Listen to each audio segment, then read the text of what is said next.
I just have one minor adjustment to do on the stream, so I'm just going to start talking while I do that. It's Friday, and a weird one at that, but it is Convergence. Just with a couple of less familiar faces today. Right now, it is only me, Kara, and Ben. Other people, lives, work, situations that have taken them away. So for the month of September, we're kind of doing a thing where it's just the three of us, and we're going to be doing a little, well, honestly, wherever the wind takes us. We'll find out by the end of today what exactly this month is probably going to look like. But that being said, and this is a doozy of a question to ask, I realize. Can anybody tell me what happened last time we played? Like a whole month ago? That's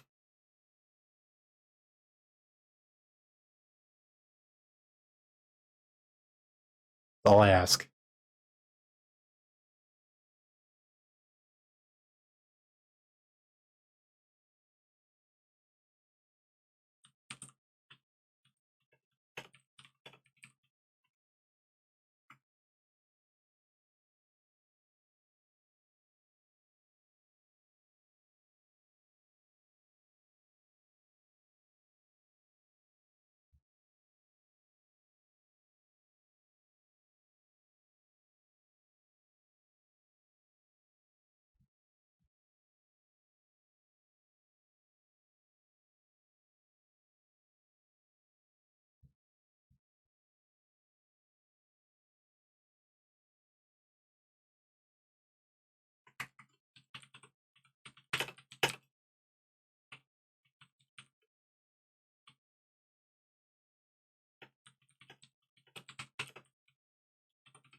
The place where we are at now, or the city back on Eridu?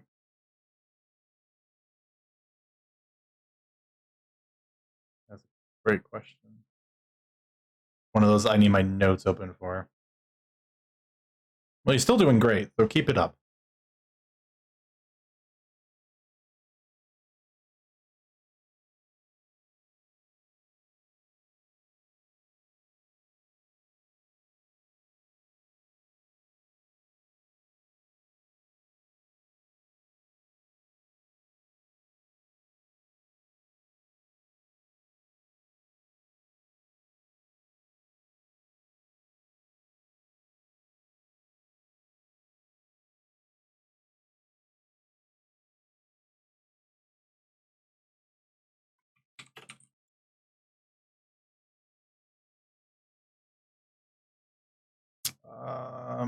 And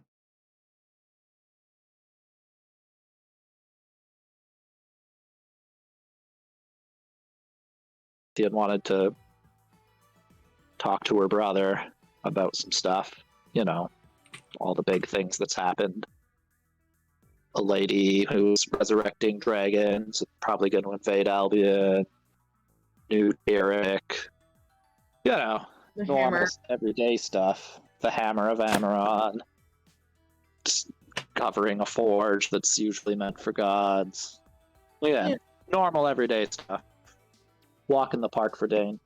And also because we were waiting for snow to get back. And also waiting for our magic items to finish being made.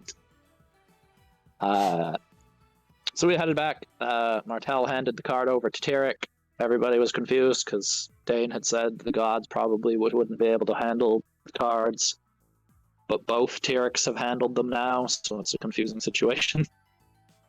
Possibly Dane's wrong. Possibly something else is going on. We don't know. And then we had a bit of a shopping episode. Lithian, I think, is just with Dane and waiting for her father, right? Don't think you did much else for the shopping. Yeah, no, she was hanging out with her dad, Mhm. besides forcing Hasvard to buy a nice suit. Yes, that's right. You told Hasvard to spend this money on himself, Yeah. or there would be consequences. Yeah, it was a threat. Buy a nice suit or else. Yeah, it was very clearly a threat. Oh, and you also saw your friend again, whose name escapes me because I don't have my notes. Jorn. Yeah. Yes. Jorn. Yeah, that's what Lithian did. Hazard, as we discussed, went shopping, and Tajira went with him. And then they auctioned some stuff off that we didn't need anymore. And Martel decided she wanted to go and do a show. And that is all I can remember. I hope I didn't miss too much. But... They made good money at that auction. They did. Oh yeah, they made great money. They had They did really well. a couple of surprisingly valuable items that they managed to auction off. They walked out with like, what was that, like 12 grand? And Hasvard held on to some of those gems, and so since they're so valuable, we should really figure out what they are. And not worry about the other one you just sold. No. Obviously. Yeah, that's not a threat. That's not a problem. It won't pop up later. But yeah, I mean, I would say good job, Ben. I really feel like that was pretty much everything that I had.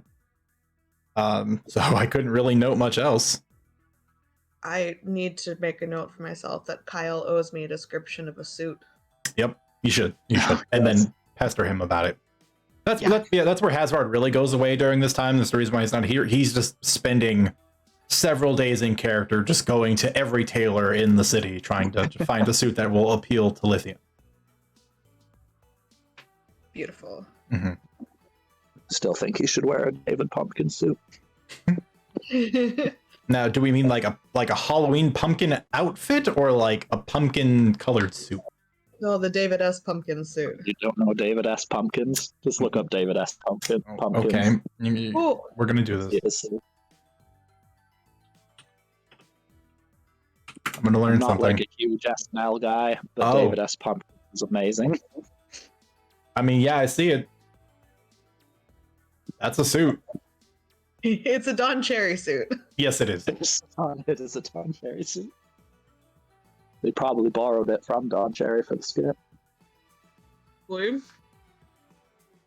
The sad thing is, I don't know if it would carry as well in Hasbro because he doesn't have as much body to actually like display all of the pattern well. Fair. Consideration you have to make when thinking about how small he is as a person. Yeah, it just looked like an orange pinstripe. Mm-hmm. Yeah. Also, Kayla brought up a great point. This is session 150. Woot. Yeah. Oh, that's pretty cool. A really long running game. That's, you know, if it's a game a week, that's almost 3 years that we actually have cataloged, you know? Means it's somewhere around my 50th session. Mm-hmm. Let's say I can actually track down when the first game that you came in on. But yeah, that's what's going on. It's pretty cool. I'm a big fan of that. Okay, all of that finally out of the way. Again, Ben, good job for having pretty good memory for everything that occurred, given that you know, it's been a while. Thanks. If you didn't already have some, you could take some inspiration, but I'm pretty sure you already do. Inspiration. That being said, since we do know where Lithian is, which is currently spending time with her father back at the Key Real Estate, Martel did wander into the city, wanting to find a place to give a little of her magnetic personality and attraction to help uplift them a little. Which brings us to the Blue Finch Theater, wherein many of the people there recognized Martel for her performance at Seshok's Arena, the Proving Grounds, and for your time spent traveling around the continent for some time, where you garnered quite a bit of a reputation for yourself, especially in the circles of dance and theater and theatrics, such as that.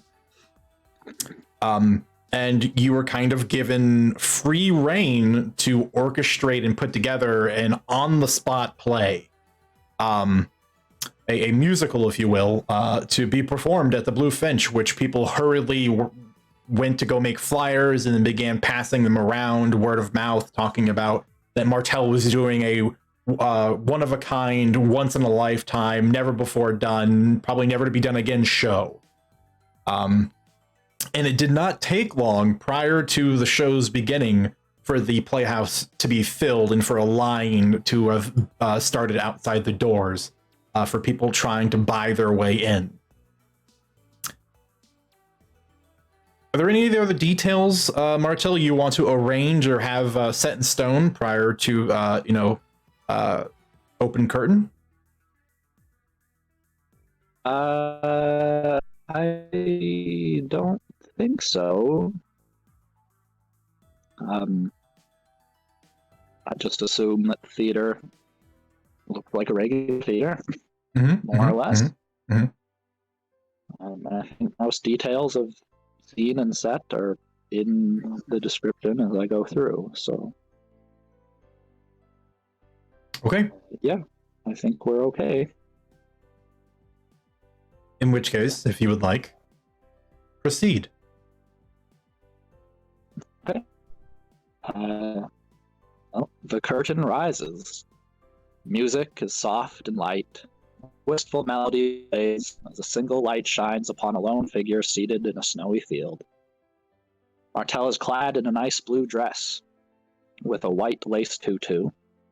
She rises to her feet as snowflakes begin to drop from the top of the stage.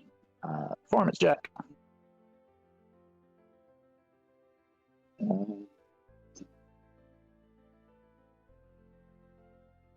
29. Okay. Martell begins to dance about in time with the music, motioning with the drifting snow. Her movements almost rhythm. Still a beautiful parody of the soft rhythms. Two figures cloaked in shadow enter the stage. Spell check. Yoop.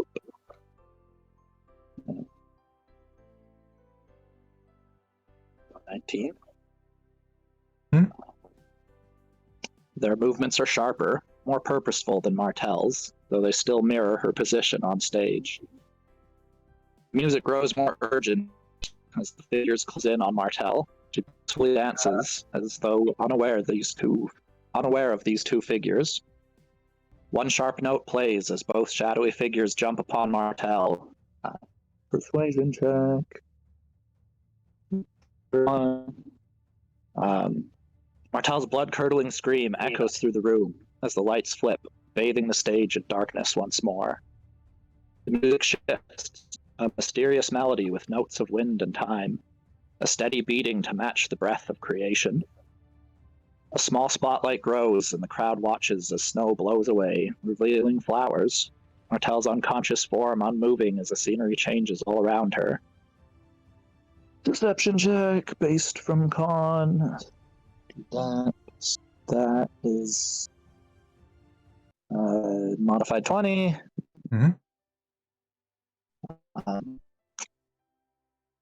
Martell remains perfectly still as flowers give way to bright yellow light upon green grass, which in turn gets covered by falling leaves, only to be blanketed once again in snow. The cycle repeats several times before a short, fur-clad gnome skips onto the stage. His body movements are a stark contrast to the melancholic notes of the band. The furry figure dances past Martell, but seems to turn, circling her with his dance as if orbiting her like a planet. His orbit gets tighter and tighter.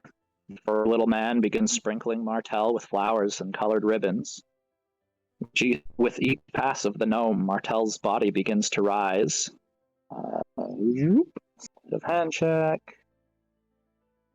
28.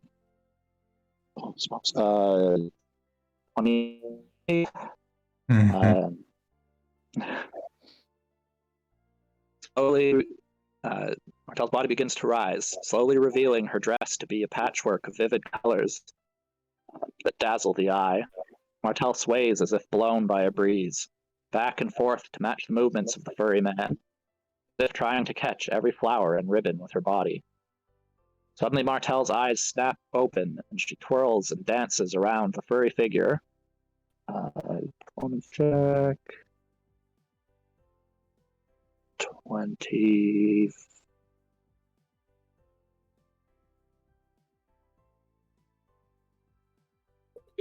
Brightly colored, orbiting the planet.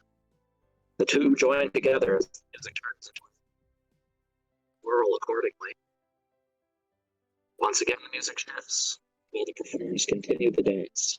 The blue-skinned dwarf dances gracefully to the center stage. He snatches up Martel, placing her into a cage that lowers from the top of the stage. Martel continues her dance within the confines of the cage. Dex-based performance check. Okay.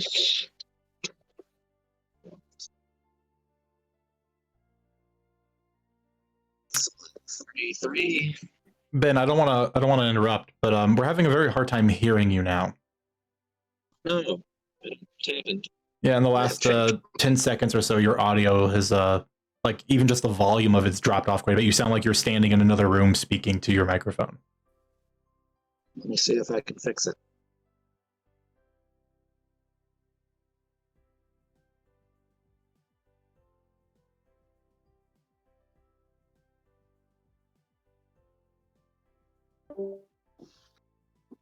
Bye. Intermission.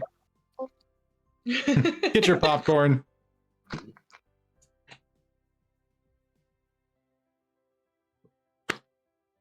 The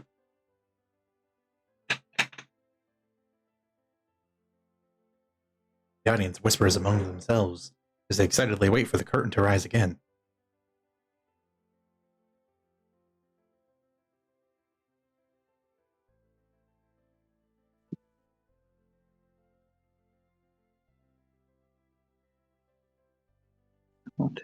Can you hear me okay now? Am I still far away? No, that sounds much better. Okay. All right, I'll move back a little bit. Yeah, take it back to where the Goliath woman enters. Okay. Once again, the music shifts while the performers continue the dance. A blue-skinned Goliath woman dances gracefully to center stage. She snatches up Martel, placing her into a cage that lowers from the top of the stage. Martel continues her dance within the confines of this cage, and it was a 33 for the performer. Seemingly unaware of her new predicament, the furry figure drops to his knees, pleading with the Goliath woman. The woman begins gesturing angrily at the furry figure, each jab of her finger punctuated by crashing percussion. Furry gnome begins to dance again, though his face is a mask of pain and sorrow. The Goliath climbs a set of steps to sit upon a throne of ice. Other dancers weave in and out, some dancing with the gnome, some dancing with each other, all dancing under the gleeful eyes of the blue-skinned woman, while Martel dances in a cage above it all. Bolts of silk are lowered to run parallel to Martel's cage. Some of the male dancers try to climb the bolts towards Martel's cage, but all slip down, much to the amusement of the Goliath woman upon her throne. After several attempts by the men to reach the cage, the Goliath stands. Martel's cage is lowered enough for the Goliath to reach up and open it. Lifting Martel with one hand, the Goliath transfers her from the cage to the bolts of silk, before going to sit once again in her throne. Acrobatics check for Martel is a...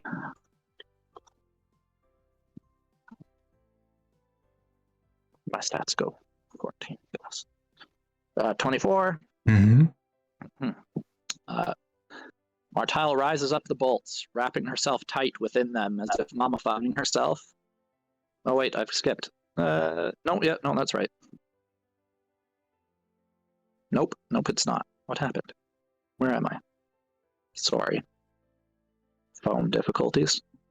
There we are. Okay, sorry. Martel begins to dance and twirl along these bolts of silk, her body never touching the ground as she rises and falls with the music. Every time she falls, any dancers near the bottom of the bolts, men and women, reach out their hand to touch Martel's, but each dancer that is successful in touching Martel's hand twirls to the ground, never rising again. The music plays a gentle dance, similar to the song played along with the snowflake dance. Those strange and eerie notes punctuate the music. A beautiful young elven woman dances on the stage. Her outfit is glinting silver in the spotlight that illuminates her. As she dances, she touches each fallen dancer, who rises and prances off the stage. Supporting dancers take it in turns to touch Martel's hand and fall, only to be lifted by the elf until only Martel, the Goliath, the gnome, and the elf are left on the stage. Acrobatics check for Martel again. It's a 22.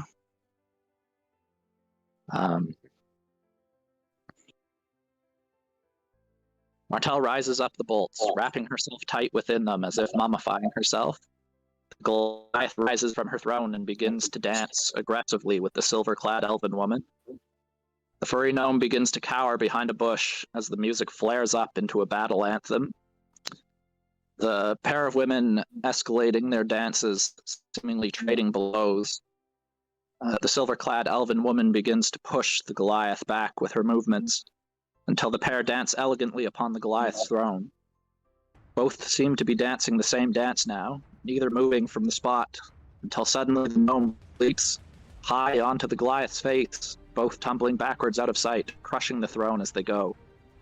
The music softens, a gentle love song as Martel, acrobatics check, 26.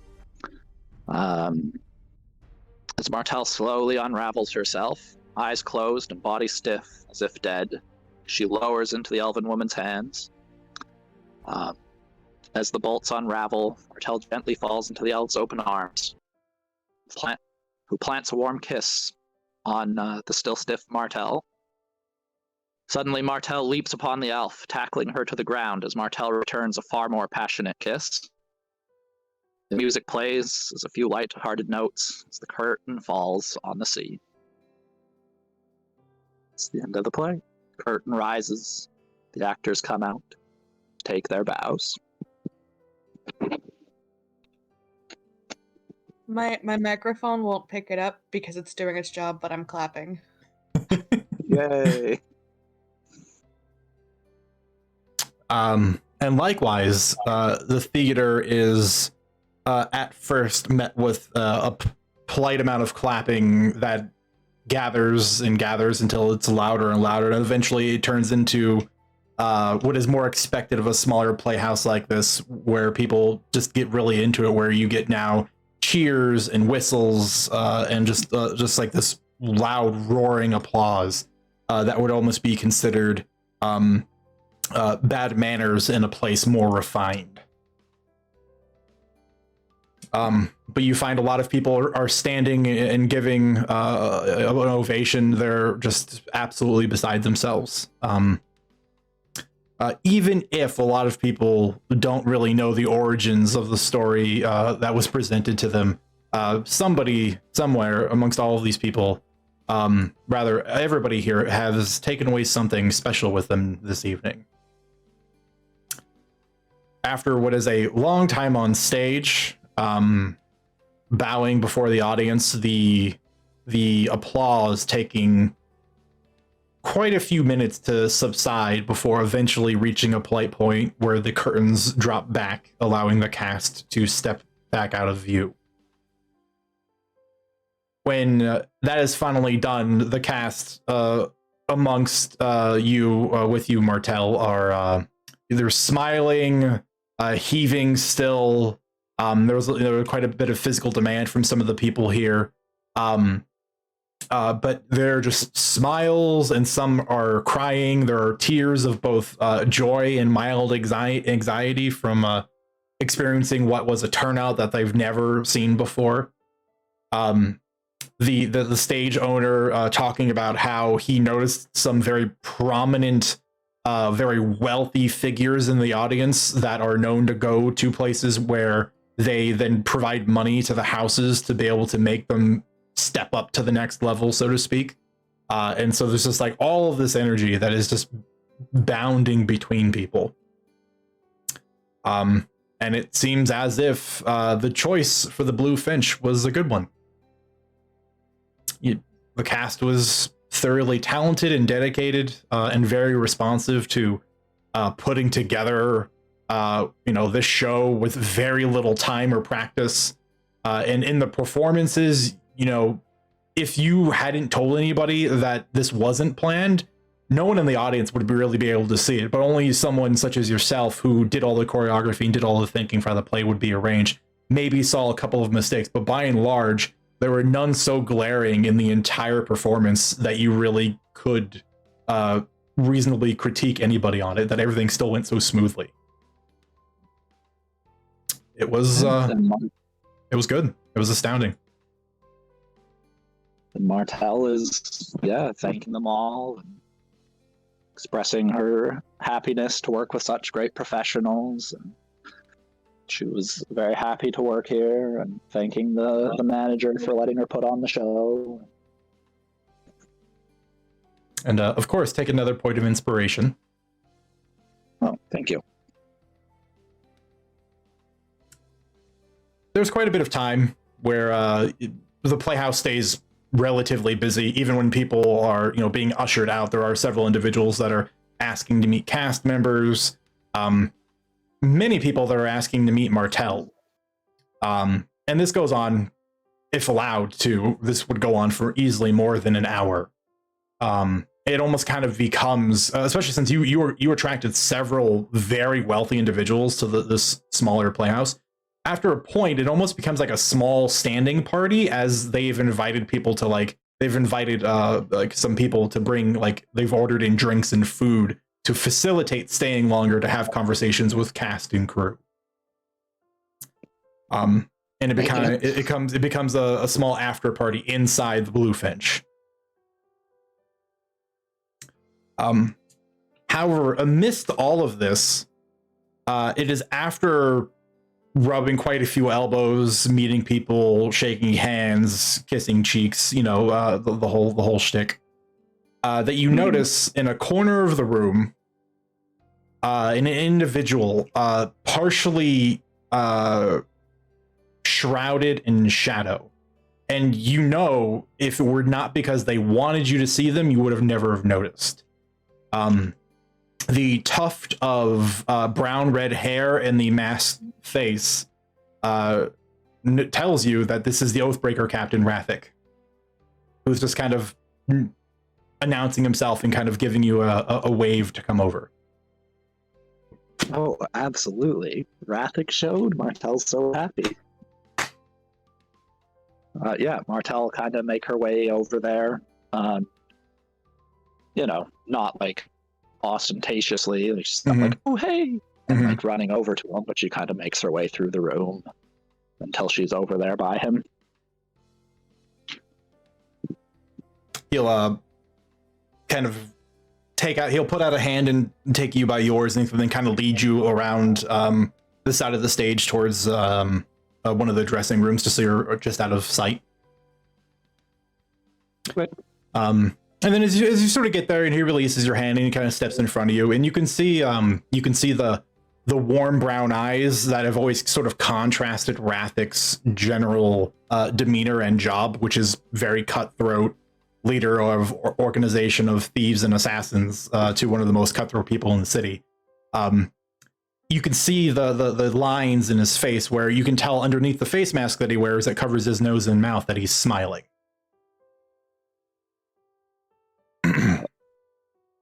Martell, seeing him smile, just kind of immediately blushes and says, I know, I am very bad at low profile. As long as you're starting to recognize that. But it was a very good play, all the same. So you caught the show. That makes me very happy. Well, I figured I heard about you and what was happening here. Word spreads around this city very quickly.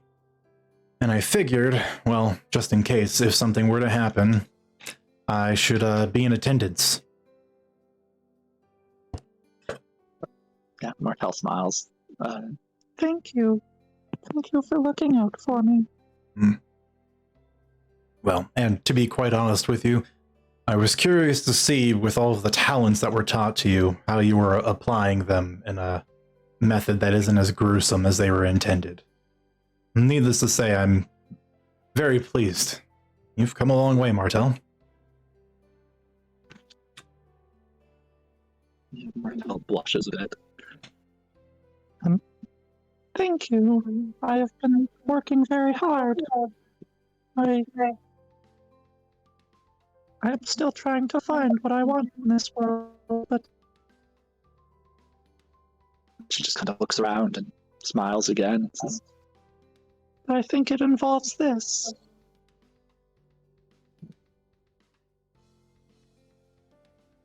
You've certainly gained a reputation for yourself. A lot of people seem to like what you're doing. I feel like there's definitely a place for it here. Maybe not in Gelliath forever, but somewhere in this world. However, I think I should be completely honest with you. This was convenient that you've done something, and it made my job easier for finding you, but I was in fact looking for you to deliver some news.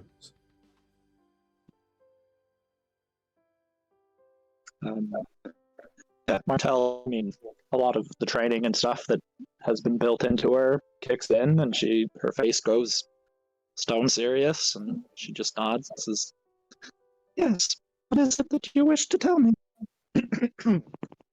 Well, consider this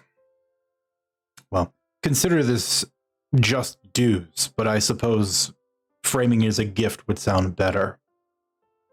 Ever since you came into the possession of the Oathsworn, and I watched you become more mature and train, and then eventually followed your escapades as you've left, I knew that you came from somewhere, but no one knew where that was.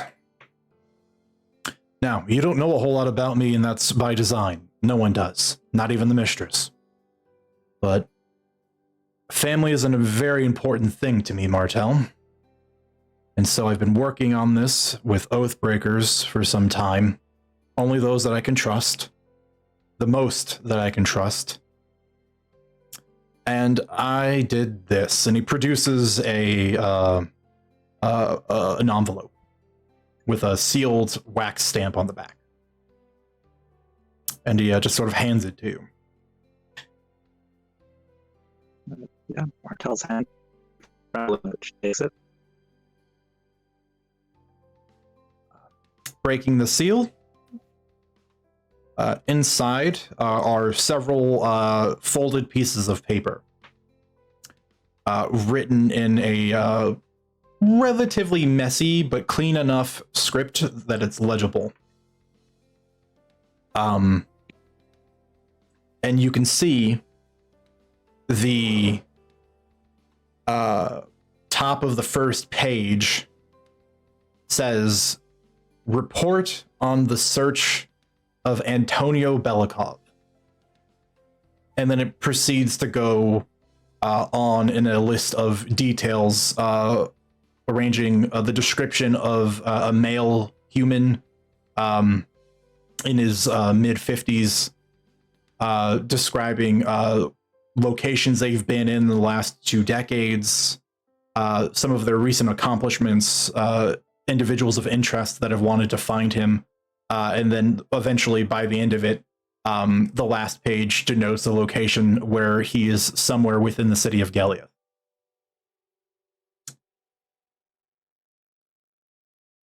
I realize this might not seem like anything yet, but allow me to frame it just one more piece further. This is the person I believe to be your creator, Martel.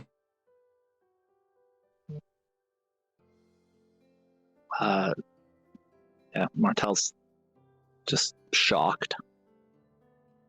You found my father? Took quite a lot of time and resources.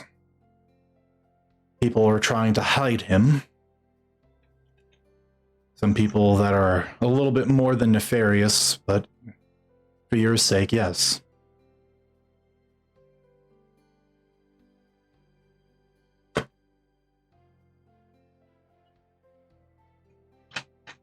Yeah, Martel's just staring at the report and looks up at him, tears in her eyes. Thank you. I've never known what to do about him.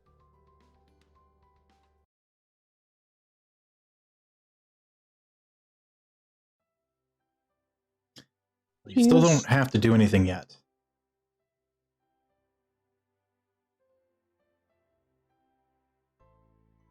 Martel just kind of nods.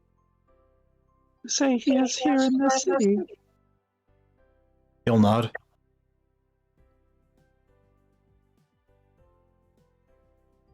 Currently in the care of a non-too preferable circle head.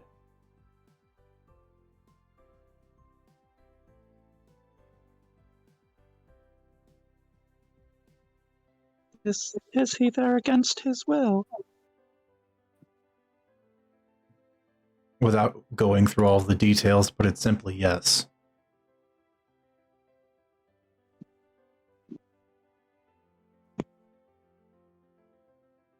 Martel just kind of shakes her head. This is... Thank you. She runs over and gives him a big hug.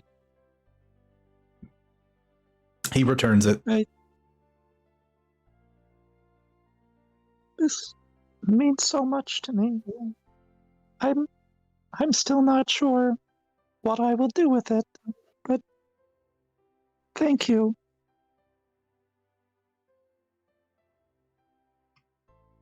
Like I said, I feel like you were at least to do this much.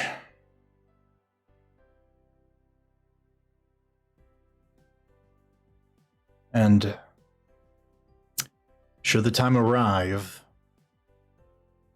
and you find yourself in need of trusted allies to go find him, you can at least call on me. I wouldn't mind seeing this through. Martel does that thing where, like, you kind of let go of the hug, but just traces his arm down until she's holding his hand with both of her hands. Says, "You've always done so much for me. You have given me so much more than my due. Thank you."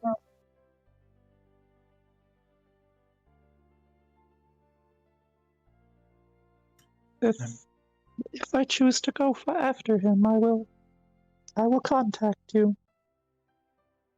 She just kind of lets go of his hand and brushes her hair. I assume the usual channels still work. Yes, that is still the best way to get a hold of me. She nods. I know you are busy, and these crowds are not your favorite.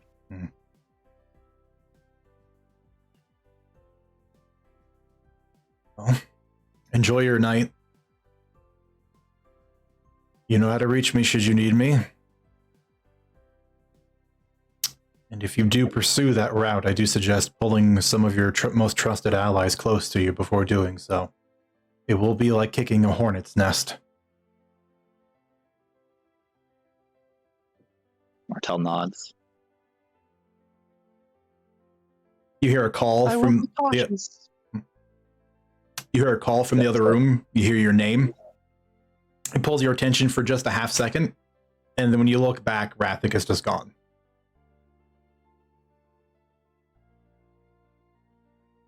Martel smiles to herself. And then heads out. Back to the company of everyone else. Although, let's just do a quick, there we go, performance check. Oh yeah, that's fine. And put on your face. Yeah, and so Martel puts on her face and goes back out and is boisterous and happy and expressing gratitude, although she has filed all those papers away, hidden in her pack. Mhm.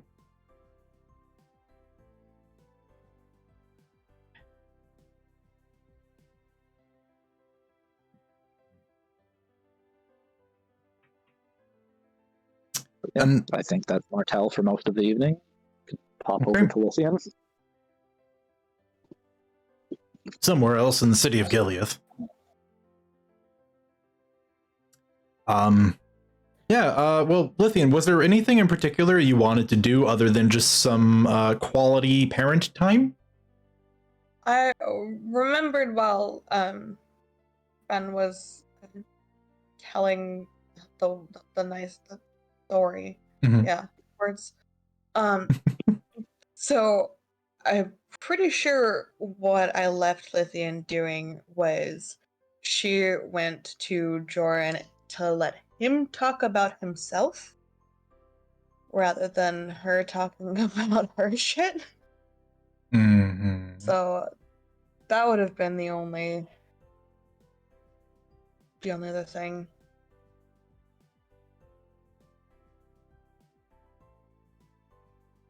No particular shenanigans. Okay. I mean, I am going to interject here and be like, it is just the three of us. You could play out a little chit chat with Joran. That's cool. Mhm. If you want. If you don't want, that's okay too. Oh, that's fine. CJ has to come up with some drama for Joran. Oh, that's easy. Drama is his middle name. That's very true.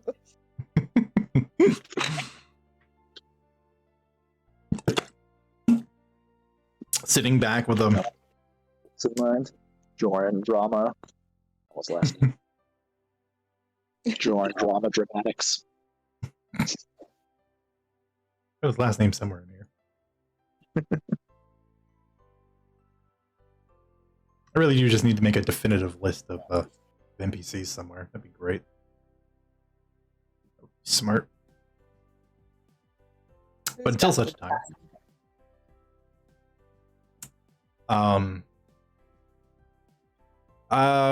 Fine, give me this. Would it have been a cozy night in at Joran's, or would you guys have gone out?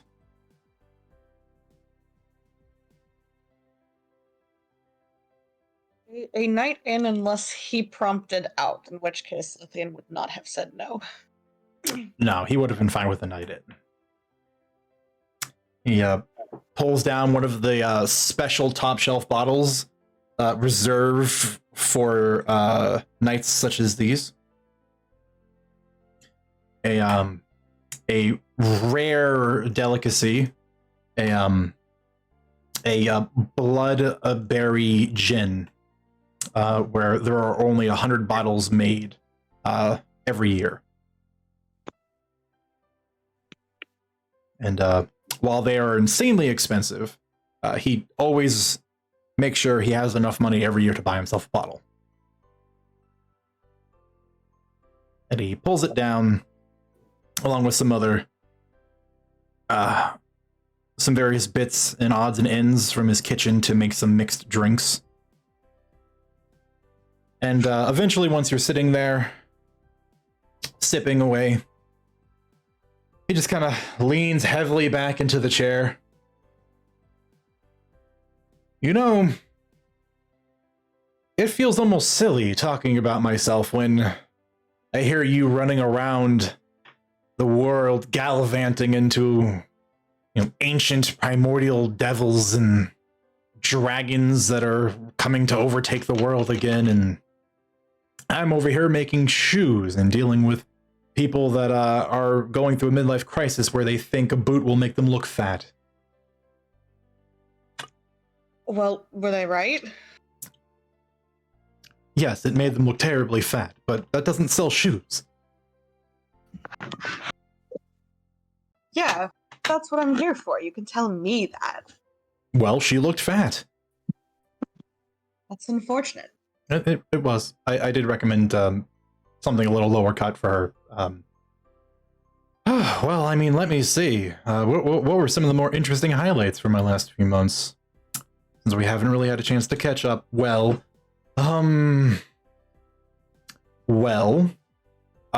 let's see. I had an incredibly wealthy individual from one of the circle heads, inner circles, if you will. A very haughty, very prim and proper high elfin type came in, wanted a very particular set of boots made, and given that I have a small reputation for doing a little bit of dabbling in magic, he had a very particular requirement and was very particular. And boy, was he just unpleasant to deal with. However, he paid a handsome sum. Like it was 10,000 gold pieces for his shoes. It was, Dang. yeah. Needless to say, it was a lot of work and a little painstaking. And whenever he came in, he insisted on inspecting them, like down to the individual stitch and nail and every little piece of tool leather. It was a little daunting, but it did pay well. Well, you're the best of the best, so of course. Well, yes, that's why he was just like, name your price, and I said a number I thought was outrageously out of reach, and he agreed to it. So here I am, 10,000 gold richer for a single pair of shoes. Needless to say, I did not like him though. Really gave me creepy vibes. Like, you ever seen someone who you know is very confident in themselves, like they have so much power, they think that they look at you and go, "You're an ant, I could smush you." Lithian looks off into the distance very pointedly. Yes. Yeah. I wouldn't recommend beating him. Not a very fun fellow. And you know how those, powerful wizardy types are. They're just always so arrogant and full of themselves. I mean, something like that. You've got a brother. Is this anybody I would know? No. He goes by the name of Constamon, and literally only that. You can make a history check if you like.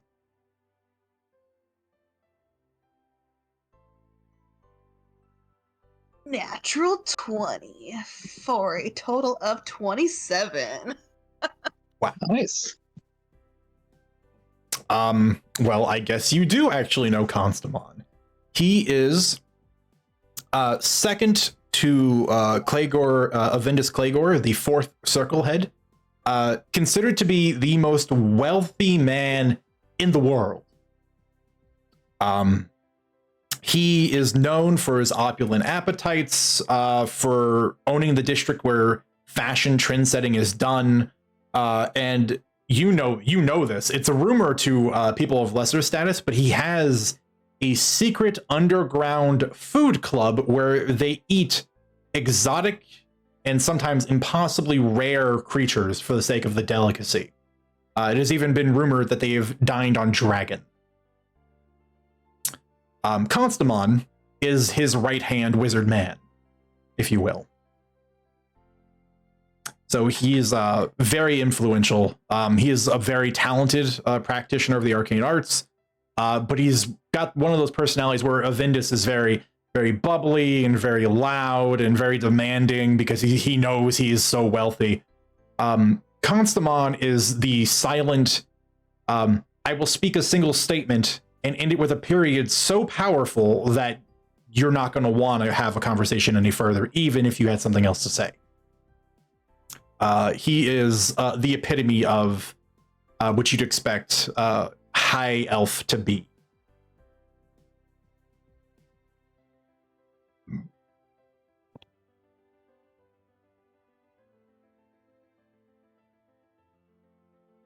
Wow. Mm-hmm.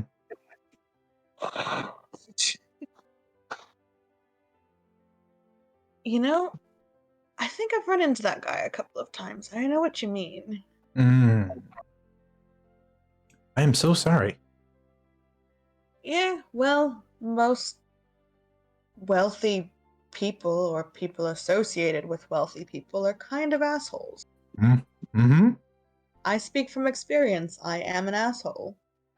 That much is true. I can't argue with you there. I've seen you punch a guy for less. I've just seen you punch a guy for fun. They all deserve it. Debatable, but you know, I'll let you believe that.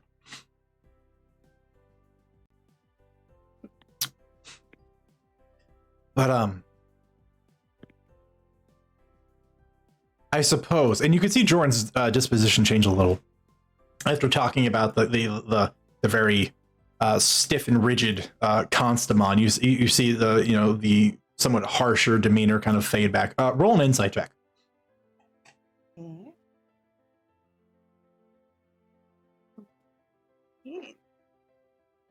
Insight is +2.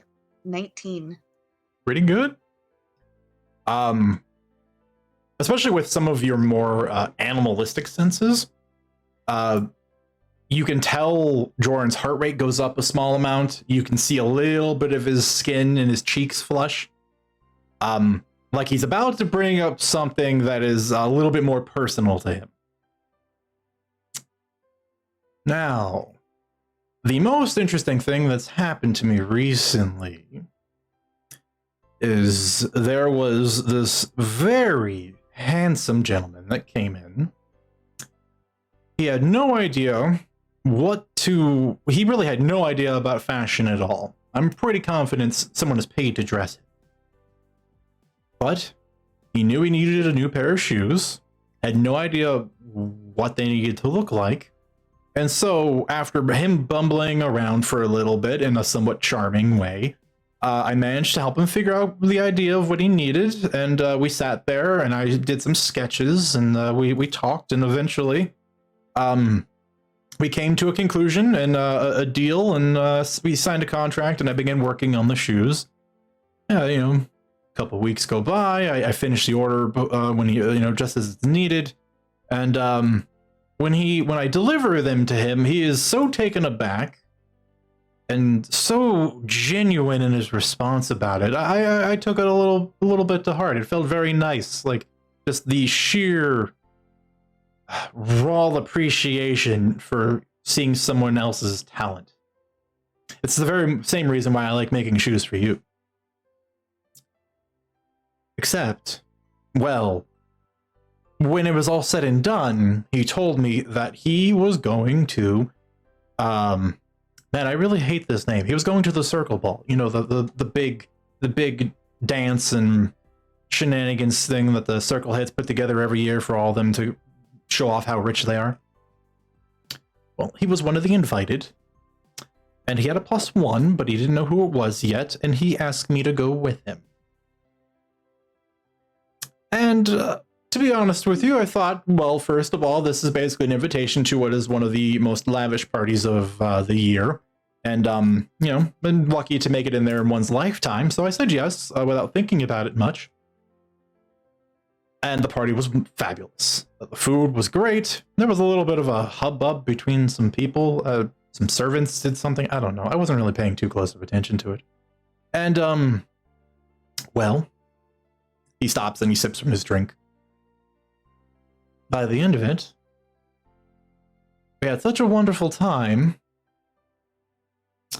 that he stopped to ask me to go to dinner, just the two of us, later the week. And I said yes.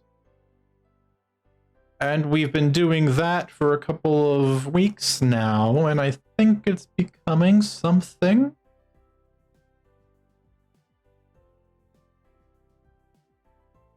That's exciting. It's been a while. Yes, that's why I was mostly just coasting along on the current, enjoying all of the benefits I was getting. And again, he's nothing too shabby to look at either. So really, hang on the arm of a handsome man and get a bunch of free, incredibly luxurious food and gifts and music and entertainment, and well, he turned out to be slightly more than that. Still a bit of a bumbling idiot in some instances, but he means very well and he's very sweet. Attractive, friendly, wealthy, and will let you dress him, I don't see a downside. No, there really wasn't. I was actually very excited thinking about that. Between me and you, I'm already sort of actually putting together a whole other outfit for him for our next date, and he doesn't know it yet. Can I see? I wasn't going to show anybody, but okay, fine. You've convinced me. And he gets up and kind of like spinning out of his chair, like the chair ends up on one leg and sort of spins in place for a second. And he goes over to the other side of this, the studio apartment above the shoe shop that he owns. And he opens up one of the huge, he's got on one, just basically on one side of this place, for all of his clothing, he has like 6 or 7 floor to ceiling wardrobes that just take up a huge section of the apartment. And he opens one up and then he pulls out a rack of clothes that sort of extends on a metal arm. And he pulls out a couple of hangers, and you can see that there is a green and silver surcoat, a cream colored tunic with a bit of frill on the chest, but you could tell it would still just be open enough to expose a little bit of bare skin. A set of black satin trousers and a pair of shoes that are very clearly still in the middle of being finished. You'll kind of pull out the whole thing and very daintily kind of hang it from a from a series of hooks on one of the support beams in the middle of the room, so you can kind of easily walk by and sort of inspect each of the pieces. Admittedly, I'm not entirely a tailor, but I dabble. So I've been working on these for a while. Kind of I saw his figure, his complexion, his beautiful hazel-colored eyes, and that wondrous blonde mop of hair on his head, and I was kind of thinking, well, what would really compliment him well? And so I just sort of just started working on something, and well, this is where I'm at currently. Got another 10 days before I plan on springing this on him, so I figured I'd get everything finished by then. Well, as usual, you have an impeccable taste. Well, I do try. I have been working on it a lot, and I've been speaking to a now retired elven seamstress who just sold her shop off down the road for some advice, and she's been invaluable. Although, again, a little bit prickly. Something about elves and age. They sour like very old wine. It's very uncomfortable sometimes. Regardless, she's helped me quite a bit. It's all the stitch work on the surcoat here, all her advice.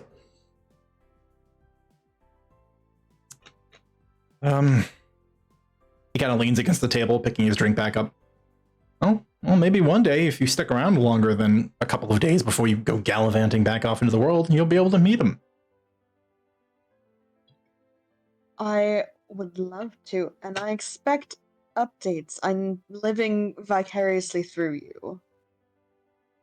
It's been a while for me as well. Well, I will do my best, but you have to actually stop by and visit sometime. Well, when the world stops trying to end. Oh yes, because that is all your responsibility to stop the world from ending, right? I wish it weren't, but I like these people and they want to keep it spinning, so I have to help keep it spinning. He just looks at you like taking a long drink. He's looking at you over the rim of the glass. Swallows it. You being serious right now?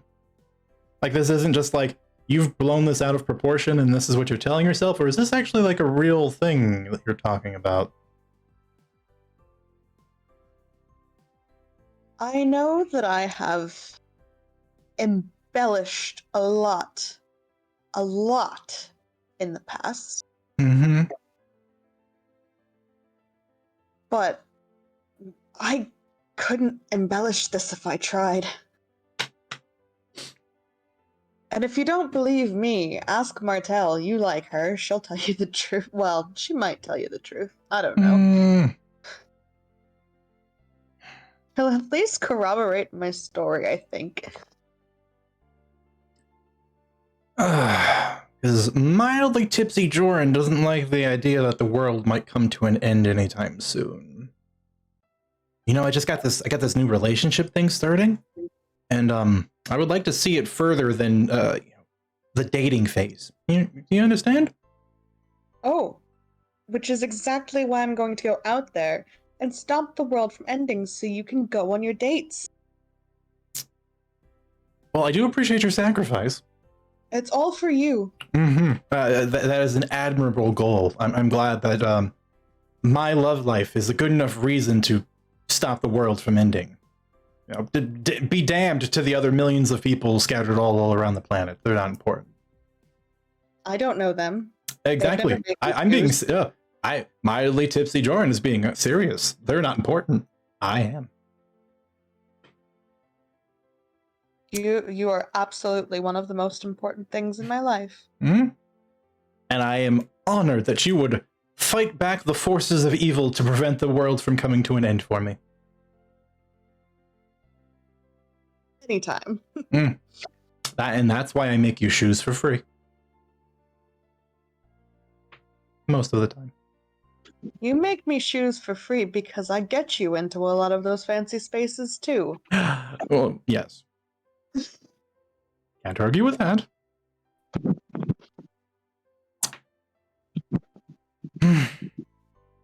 So, do I actually have to be, like, do you need me to do anything? If, like, that's actually a thing, by the way? Like, joke, peeling back the joking. Drunk me is a little worried about that.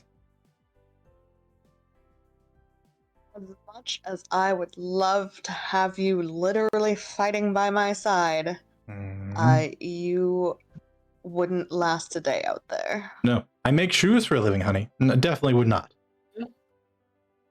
The only thing that you can do is just keep being wonderful, keep being here, and being a nice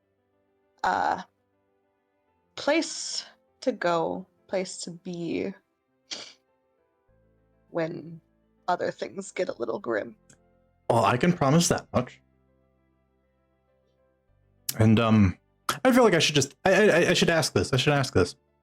In case of dire emergency, should I go to your brother? Yes. Okay. You know, in case the end of the world thing comes knocking on the city's door, and you know, my humble abode does not seem like the defensible fortress some other homes might be.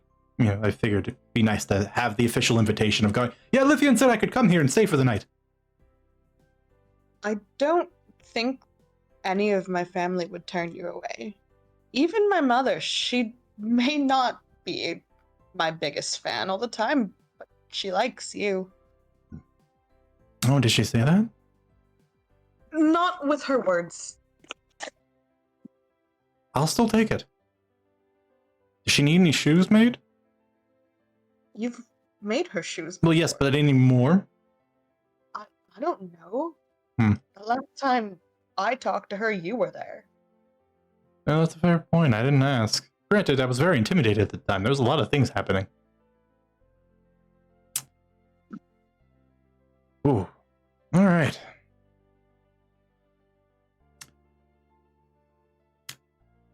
Another drink? Absolutely. Very good.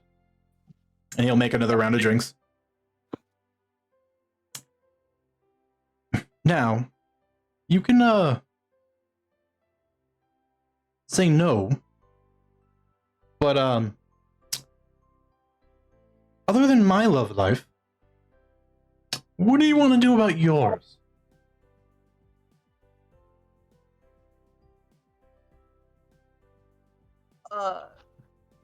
Lithian takes a good swig out of the bottle of gin. Now, Well, it's a good question. I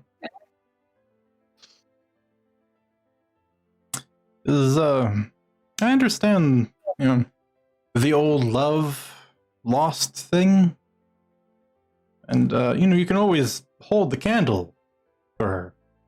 But, you know, at what point do you decide to Gotta go find new love.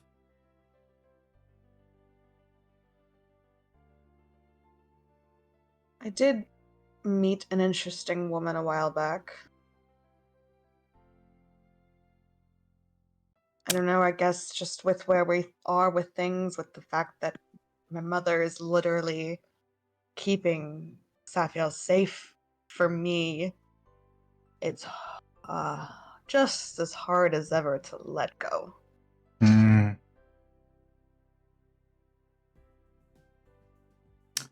Well, I do realize this is an outsider's perspective from a shoemaker who has never really done a hard thing in his life, let alone killed someone. I do think when this whole saving the world thing comes to an end, you are going to be staring down a long haul of what to do with yourself. So, maybe I'm just planting the seed now to give it a chance to grow a little, but, I think that's an important question to figure out for yourself by the time that, that end rolls around, you know? Yeah. I'll go find that chef. Chef. And where are they based out of? I believe, if I recall, she's in the 4th district. The restaurant, I'm pretty certain it's the Glass House or something like that. Wow, you're actually very close. That's what I have written down. Oh, is it? Yeah. Okay. I knew it was Glass. Honestly, I wasn't looking at the note. That's pretty close. But I'll say that's just it, since I don't know where my note is. Well, I mean, that's pretty close to home. Have any plans on seeing her while you're here? Well, I didn't 5 minutes ago.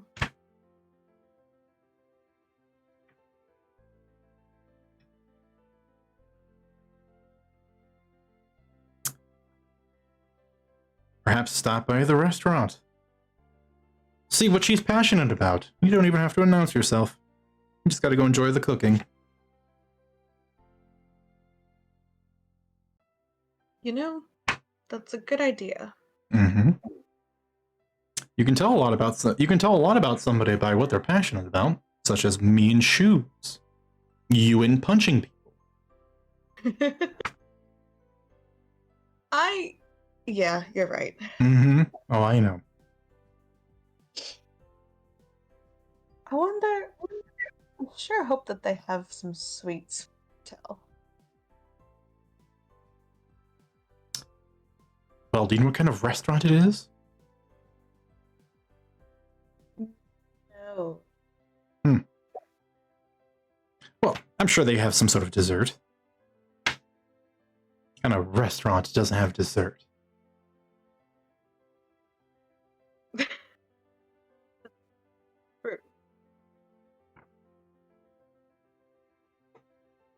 Well, I'll keep you apprised of whatever, if any, I ever get involved in. But I really desperately need updates about your current love life situation. Well, you can be assured whenever you swing by, I will tell you more about Brayden. If there's, I'm now here, and like Lithian's pretty buzzed, right? she like grabs Jorah and looks him in the eye and she goes, "If there's ever anything major, you tell Dane. He'll tell me." Yes, don't worry. I will make sure to pass it along through your brother if there's anything groundbreaking, like if he decides to suddenly propose to me or something silly like that. Yeah. You say that's silly, but weirder things have happened. Maybe in your life. We've only been dating for a couple of weeks. I really doubt it's coming up that soon.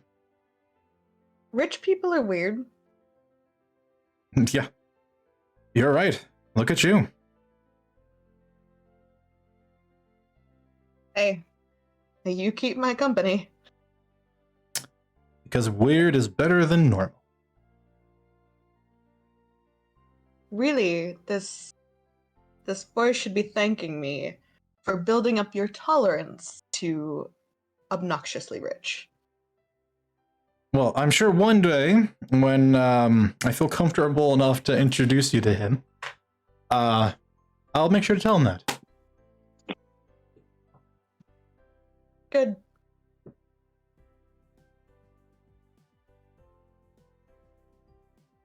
Now, let me tell you a bit about the Circle Ball. It was a hell of an organization. I can't believe that they haven't changed the name of that thing. We've been making fun of it for years. I think it's just kind of a running joke now. I think they did it when they first established the city. And either someone did it like as a joke and they just thought to run with it, or maybe there was a error translation between languages. I don't know. But it's stuck for some stupid reason. You know, rich people, how do you explain them? You don't.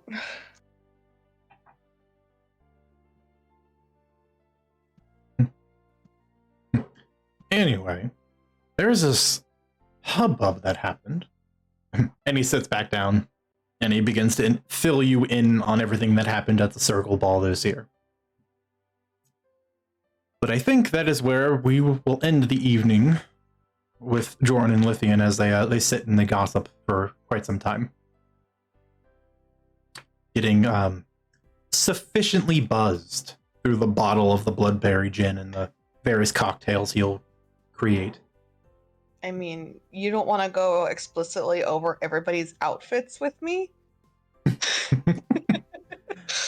funny, I actually could. I've put some thought into it because this thing I'm referencing is exactly what my party on Wednesday is going to be going to do next week. Fun.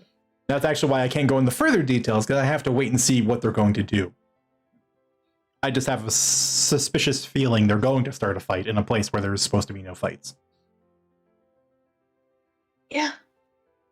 Probably. Yep. And yes, Lithian is extremely rich, but why she feels comfortable making such fun of rich people. Mm-hmm. Mm-hmm. No, it's just fun. Like I all right. I love Joran and I love your guys' dynamic, but it's just always a little bit funny to me when he's like, "Oh, the rich, they're so silly, don't you think, Lithian?" And you're like, "Yeah, the rich." It's like, Lith, remember that time you She's very went to aware that bank, he's also calling her 10,000 plus gold on an item? not like he's exceptionally poor or anything either. No, he's not. He's wealthy too, obviously. He Yeah, just got for an average 10,000 person, shoes. yeah, he's very well off. Yeah, he made enough money from a pair of shoes to feed like a bunch of hungry people outside the city's walls for months. Yeah. And again, you guys have walked into the Keyrail family treasury and saw the literal rows upon rows of platinum coins they have. Like, yeah, she's the second wealthiest person in the world. Yeah. Which, I mean, just makes your eyes pop when you're like, oh man, she's the second wealthiest. Yeah. What does Clegor do for money? Yeah. But that's that, like, you're like, oh man, like, she's the second wealthiest, but it's like, it's not even like it's a point of contention. Everyone's like, oh yeah, no, Clegor's more wealthy. Like, it's not like, oh, it's like, oh, it's close. It's like, no, he's that wealthy that there's no one's being like, oh, Yeah, maybe. well, given both of your characters' backgrounds, I can actually tell you where Clegor gets his money from. He owns the banks. Yeah, I kind of. Ah, That's the only. hell, when you own all the money. Yeah. He owns the banks, and he's one of the most prolific slave traders in the world. Mm, Yeah. that'll Yeah. do it. He certainly went down in Martell's books. Yeah, no, he is not he's not a nice human being by any stretch of the imagination. Again, you know that secret underground food club I mentioned earlier? There was also rumors that they occasionally eat people there as well. Wondrous. Yep. Nothing more exotic than eating, another person. I suppose not. Well, there's so many different races. Now it's on the internet, recorded forever. Oops. Awkward. Hang on, deleting. Too late. It's clipped. Oh. Well, I guess now there's only one thing I can do to get rid of it. Just get my channel banned. Well, you're on the right track. Anyway. Wow. Sorry. Anyway. Yeah. So with both of you sufficiently spending your time in the later parts of the evening, are you both going to return to like the Keyrell estate for the end of the night? Where do you go by the time you decide to go to sleep? Suppose that depends a little bit on proximity. Like, is it really hard for Martel to get back to the Keyrell estate? Not really. Okay, then she'll probably go back to the Keyrell estate. Yeah, the Blue Finch was only 2 districts over, I believe.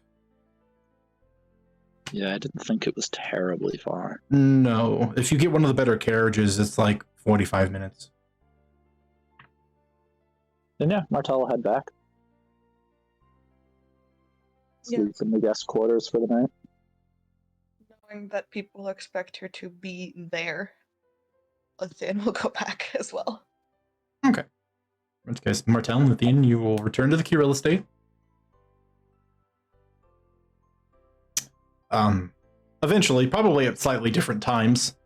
Unless you require a serendipitous meeting as you both exit a carriage. Or Martel exits the carriage as Lithian walks up from her evening.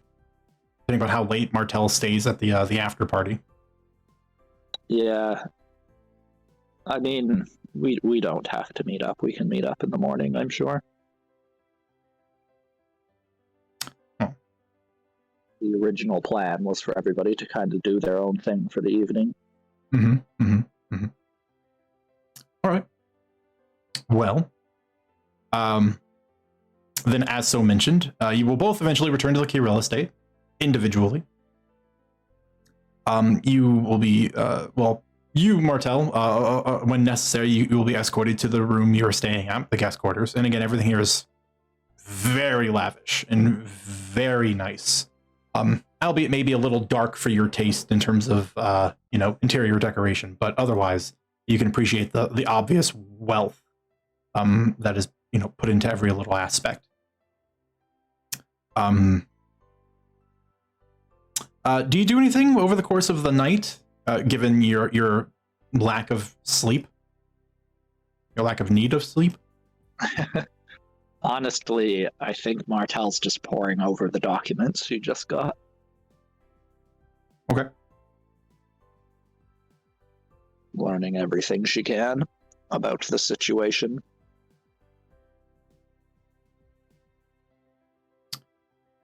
All right. You want a little rundown? Yeah. Okay. If Kara doesn't mind. Oh, please. Okay. Martel, I like to imagine you're sitting on the king-sized bed. The blankets and bedding sufficiently ruffled, and you've just got like these 6 or 7 pages strewn out in equal distances on the bed, so you can sort of quickly read over the whole lot of them. Perhaps a tray of sweets off to the side that you're occasionally grabbing, like whole pastries and consuming them all in one bite. That sounds about right. And you go through this small report that Rathik had put together on a man named Antonio Belikov. Human, mid-50s, silvered hair now, wears glasses, has a couple of burns on his left and right arms from what seem to be magical experiments that occurred over his lifetime. His wife and daughter are both deceased, and he went missing from the Academy of Mythlight the capital city of Belmith and one of the most prestigious mage academy in the world. He went missing from Mythlight after being expelled from his project work for being, how would they put it? Egregiously overambitious. In that what he was attempting to do didn't settle well with certain members of the Sage Council that runs Mythlight, and his funding was pulled and he was politely asked to leave. Well, he did leave as far as everyone was concerned, but he went missing. He was taken by a group of radicals that kidnapped him. And for a period of time, they took him out into a cave in the middle of Dagger Pass, where he was forced to finish his project. And when his project was finished, it was passed around and sold to different benefactors for a period of time. And eventually, Martel, you get through the report to find out eventually this was you. And you see the trail where it ends up with you landing in the hands of the Hegemony and the Oathsworn.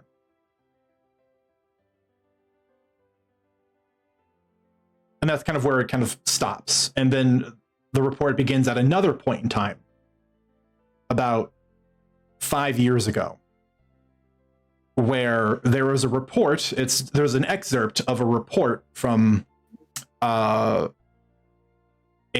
team of Oathbreakers that were sent to go capture a group of rogue Hegemony assassins that attacked some of their Oathkeepers on a job.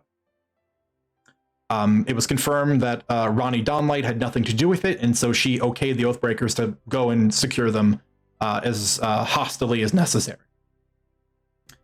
They learned that these individuals were crossing paths with the Keepers to steal an item that was necessary for a project that their benefactor paid them for. They were basically doing side work and got caught. Eventually, enough digging backwards found the benefactor, and the benefactor was gathering parts to finish a project that looked very similar to one of Antonio's, lifelong projects, the one that created Martel to begin with. And eventually they kept digging. They never found Antonio, but they found multiple different workshops where it became very clear that someone was pushing him to continue his work. And by the end of it, they have several different documentations and various notes denoting the fact that there are at minimum probably about a dozen other completed projects similar to yourself. And they have finally, just in the last 3 months or so, been able to do enough surveillance and digging around that they found that Antonio is being kept here in Gellian. But it was not by who they expected. Everything, and the reason why it took so long before this could be presented to you, was because it pointed back to Ronnie Ada Dawnlight, the leader of the Hegemony.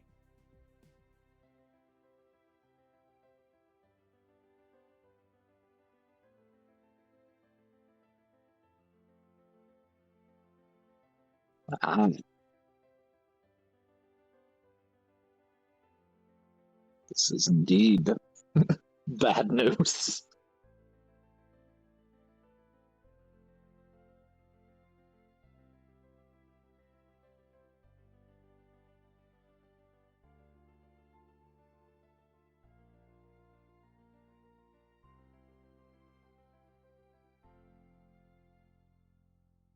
Well, yeah.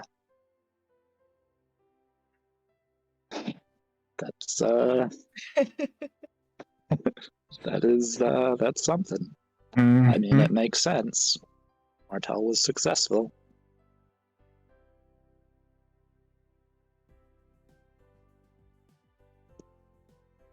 As an assassin, it makes sense she would want more. But it does leave Martel wondering, Does she have only sisters out there? Does she have brothers?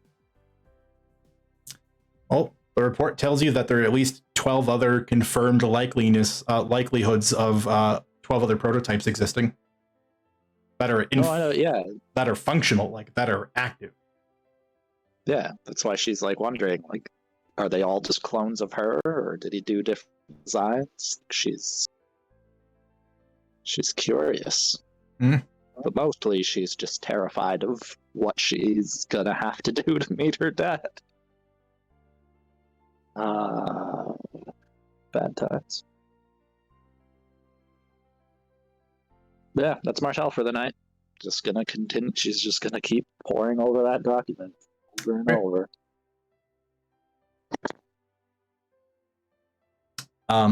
And I dare assume Lithian will come home with a decent buzz and probably just look to go get some nice, comfortable rest in her own bed. Yep.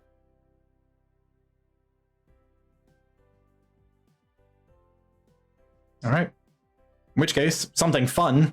I would like both of you to roll me D100s. Let's see what fate has in store.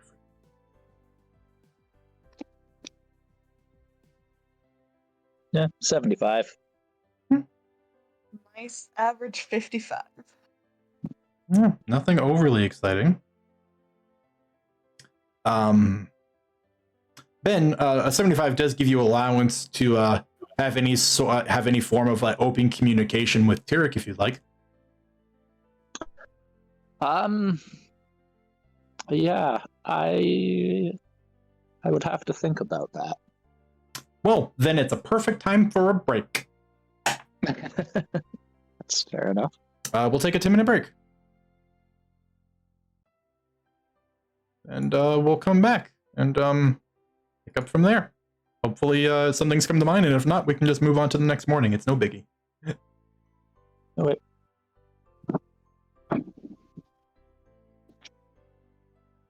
Okay. As I said, 10-minute break. We'll be right back.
shame that Jorn's date is so far away. I was like, oh, Martel would absolutely trail him on a date. Yeah. Have some shenanigans that way. It was too far. 10 Did you just days admit left. you would go spy on that man? Yes. Yep. Oh yeah.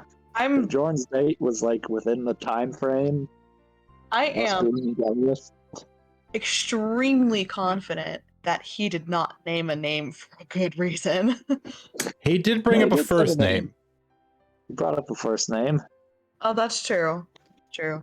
And you're both you both know certain types of people. You could probably find out who that is. Yeah. Martel goes to the the Gemini and to the oath sworn. Need you to hunt down my friend's boyfriend. Why? Because I'm curious. He won't let me meet him yet. Or, you know, Calling in favors. potentially less dangerous. You could just go to an information brokerage and pay them for that information. You have a first name. You could probably figure it out from there. Because Name and those exist. directly with the circle.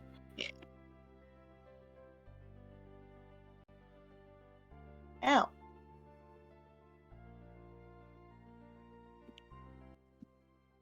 Okay. We're all settled back in. Very good. It's true. Just the horse. It is a horse. Yep. I feel like that callback is never going to cease. It's a great detective agency. Ben, did you come up with anything? I mean, Martel did just speak with Tyrek, so I think all she'd really do is update him that she knows where her father is, that she's deciding what she would do, what she's going to do with that. Okay then.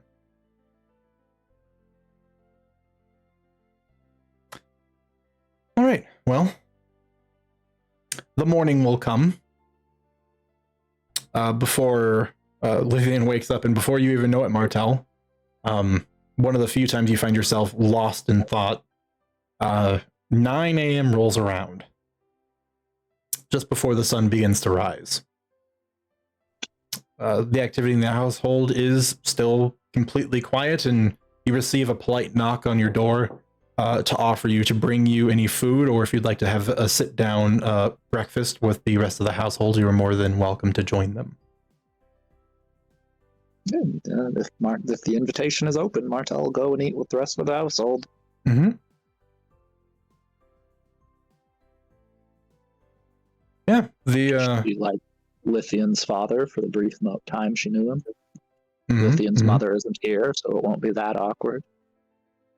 Yeah, that one's fair. And Dane. Yep. Who Martel like half has a crush on. It's a weird percentage. 50% crush. Weird sort of crush. She likes him, but she's like, I kind of got my own stuff going on, and you know, maybe I'll hook him up with somebody. For more downtime, you spent more time together, you know. Yeah. It's also weird because it's Lithian's brother. It's, you know, not that weird. Just stuff. I don't know. Have you ever tried to date the sister of a friend? Nope. It's weird. Oh, that happened. Well, one of my friends did that in high school, and it was a mistake. Yeah, I've never done it, and I know I was very flippantly kind of hand waving it there, but I do agree. I feel like in most circumstances it never goes well. No. It sounds like something you would write for in a teen drama show, however. Like, that's why I know it's probably a terrible idea. It's fair enough. Yeah. You would be invited to breakfast then. You would be alerted that it would be officially breakfast time in about a half a bell, so in 30 minutes. That way you can spend any time necessary getting ready and getting dressed, and however you feel like accompanying yourself to breakfast. Yeah, Martell will get herself together. I mean, she's not going to wear like her fanciest possible dress to breakfast, but she's gonna look good. She's gonna make sure it's good. It's still a fancy house. She gets done up a bit, and we'll head over for breakfast. Same treatment given the Lithian, except instead of it being one of the house's servants, it's just Dane, who just comes up. Lithian, are you hungover enough to hear me, or do I just need to not bother? No, I'm awake. All right, well, breakfast is about 30 minutes. I figured you'd want to join us since, this is the time Dad's around. That's exactly why I'm awake. I'll make sure they prepare you some coffee. Thank you. Martell, you'll run into Dane as he's heading back towards the main hall where breakfast is held.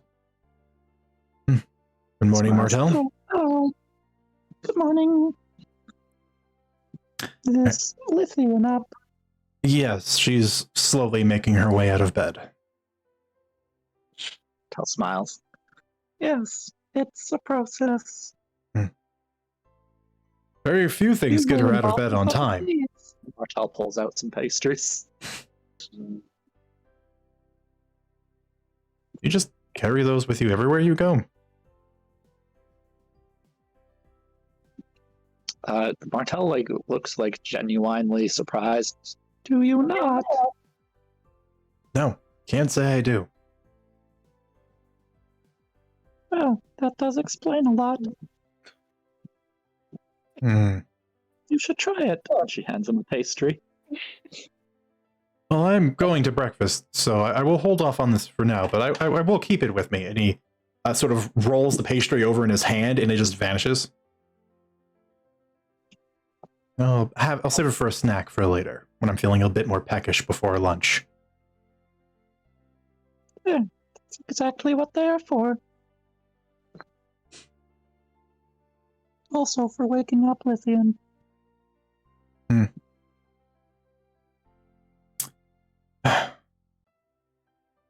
Well, if you wouldn't mind heading to breakfast, I'd be more than happy to lead you there. And he'll put out his elbow.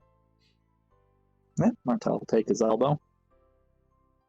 I don't know if you've noticed it, but this place runs a little bit differently when it's just my father around. Everyone takes everything just a little less seriously. In a good way. Your mother does have a bit of a presence about her.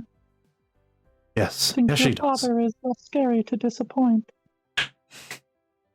Well, my father has never ripped someone's spine from their body with her bare hands, so that does help.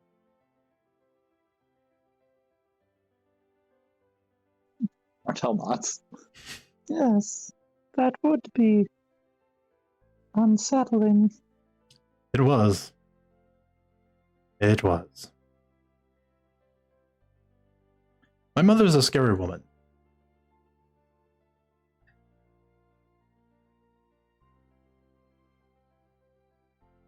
Well, I think in her business she has to be. Well, that's true. A lot of people try to remove her from her business. And she doesn't like that, so she typically does something about it. And at the very minimum, you can appreciate the fact that, a leader of a large organization, she does a lot of her own dirty work.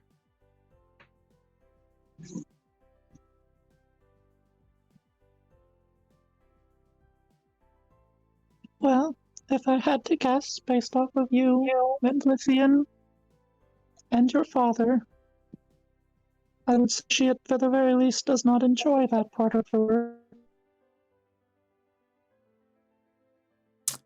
but understands the necessity.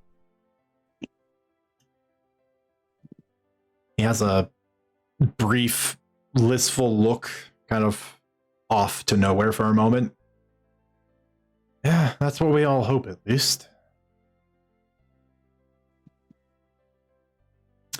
You'll turn the corner of the hall, where it opens up into the large living space, where there's a couple of steps that lead up on the other side to where the dining hall is.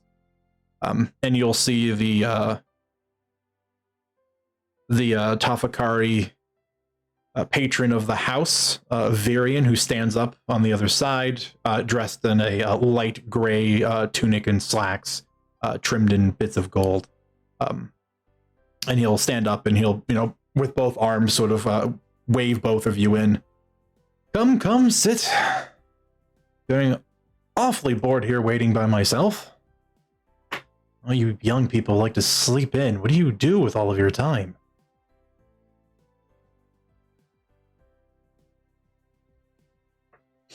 Martel kind of just like rubs her cheek absent-mindedly. Well, I think Lithian spends it sleeping. Yeah, she's always been one to actually sleep for long periods of time. I actually think she's a bear sometimes, and she hibernates every night. Always perplexed me and her mother.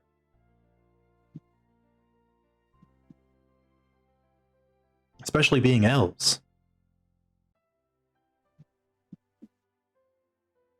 Yes, elves and tigers. None of them hibernate. Varian gives you a look, and then he looks to Dane, and Dane just nods. Oh, okay, good. I was worried for a second.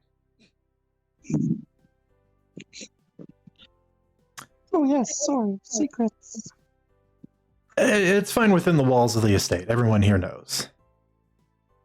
But, you were a new guest. I wasn't entirely sure exactly how far down the, the rabbit hole you've gone, so to speak.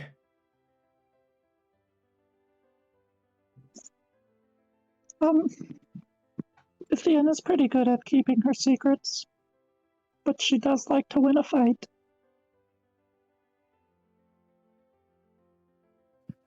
That she does. And to be quite honest with you, it's not often I hear about one she loses. Wow. Her track record, from what I've seen, is mostly wins as well. She did lose to a champion, though.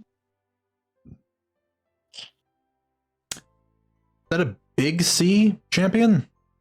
Like, embodiment of a god champion? Martel smiles. Yes. But she gave a close fight. Good for her. That doesn't sound like something that would have been easy to do. No, not at all. And Martel will start telling the story of when Lithian fought,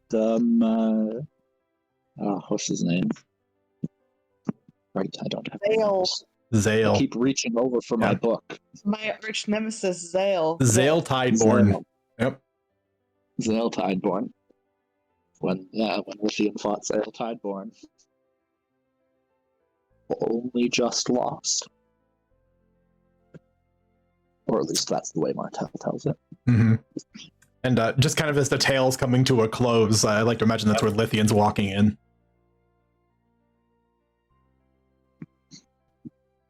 Oh, recounting my failures, are you? Your dad was saying he never gets to hear about them.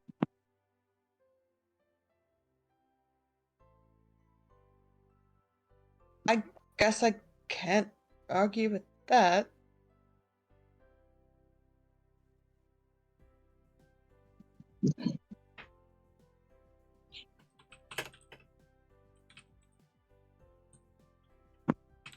It's good to have a balance of the stories.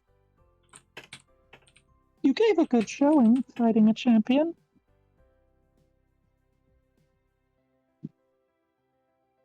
Well, and I will be beat honest, him someday. that is a champion. I mean, not unreasonable for you to have lost. I know you have your pride, but still, champion. Yeah, it was pretty cool.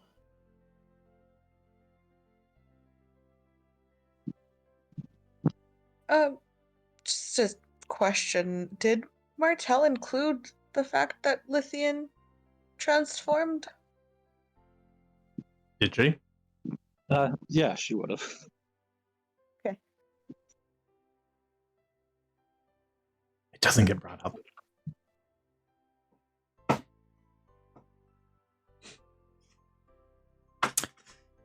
Settling in to a nice, quaint four-person breakfast. Meals are brought in. It's like a small, almost like a small rotating buffet. Different courses, different types of food, starting from lighter to heavier to sweeter. And of course, the various offering of drinks between coffee and longa, teas of all kinds, even wine, which Varian partakes in a very light, crisp white wine with his breakfast of fruit and cheese and bread.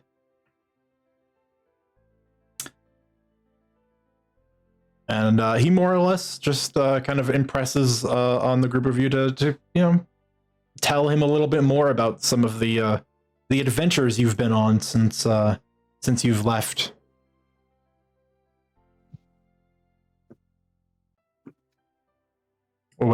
What sort of montage of series would you bring up to Varian over breakfast?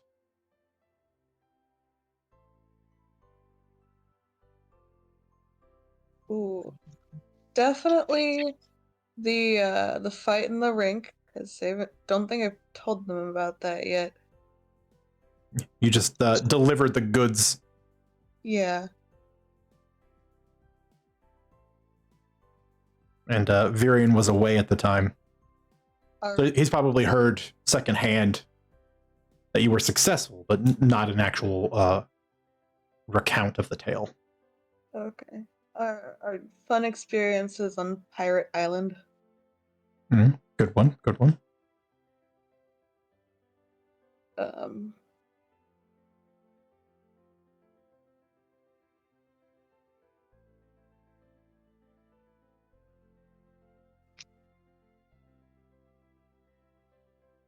Martel, feel free to step in as well. Anything you feel might make a good tale.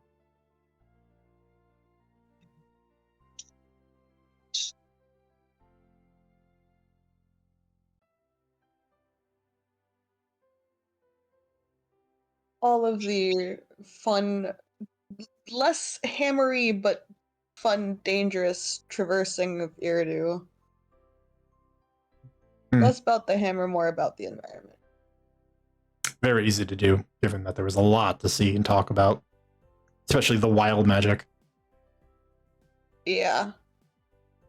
I will discuss at length losing my hair. And becoming a bunny rabbit. Yeah.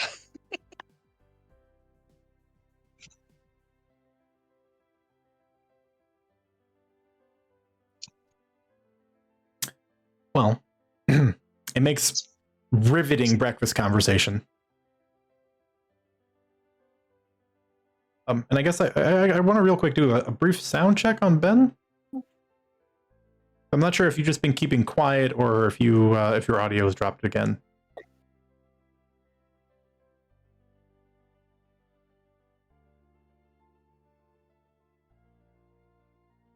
He's typing.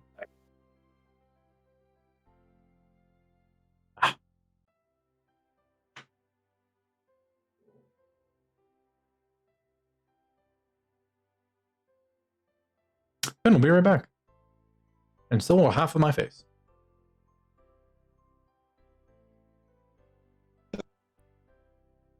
Hello. Hello? Oh. Can you hear me? Yes. Oh, good. I don't know what keeps causing that. We just got to make it another 60 minutes, and then you don't have to worry about it. Yeah, no.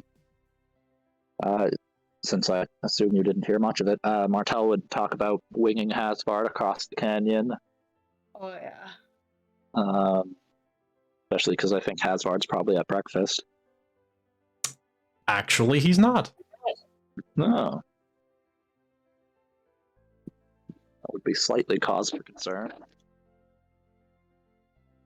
Anyways, yeah, she'll talk about Hasvard being thrown across the canyon. She'd talk a bit about oh,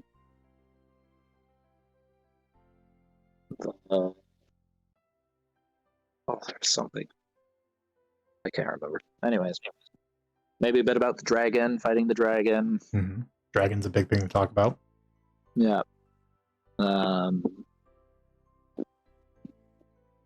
Yeah, Martel would just kind of follow Lithian's lead, not really knowing what is and isn't okay to share with Lithian's father. She'd kind of just follow what Lithian's saying and add little stories here and there.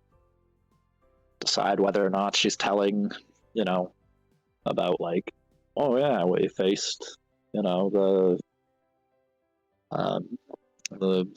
shadow or the shade seeker and stuff like that. Because if Lithian's leaving that out, Martel wouldn't bring it up.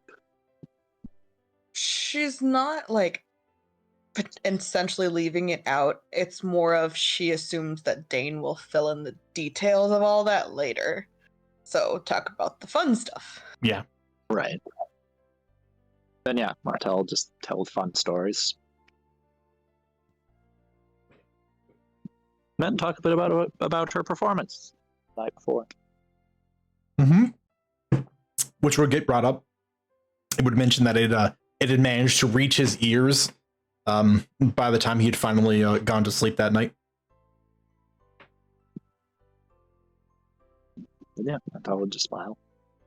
Oh, I'm glad word is spreading. The hope was to try and get some patronage to that theater. Well, I think you succeeded. Heard a lot of people already talking about it. It reached me very quickly.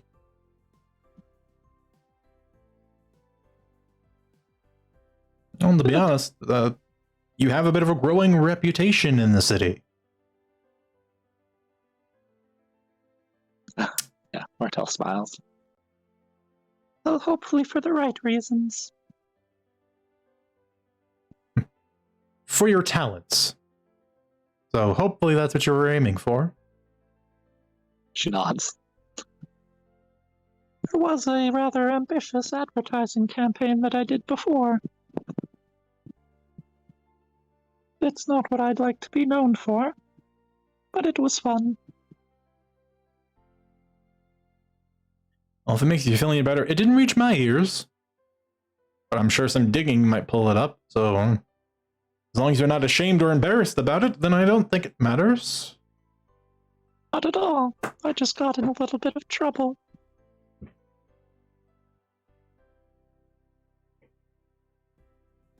Well. So it's good that my name is on the rise for fame and not infamy. Hmm? Well, are you looking to do any other shows while you're here in the city?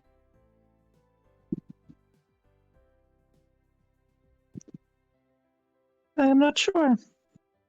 I might. Oh, if We have some time here. you're looking to make a splash, we do know a couple of influential people with some very good stages to perform on.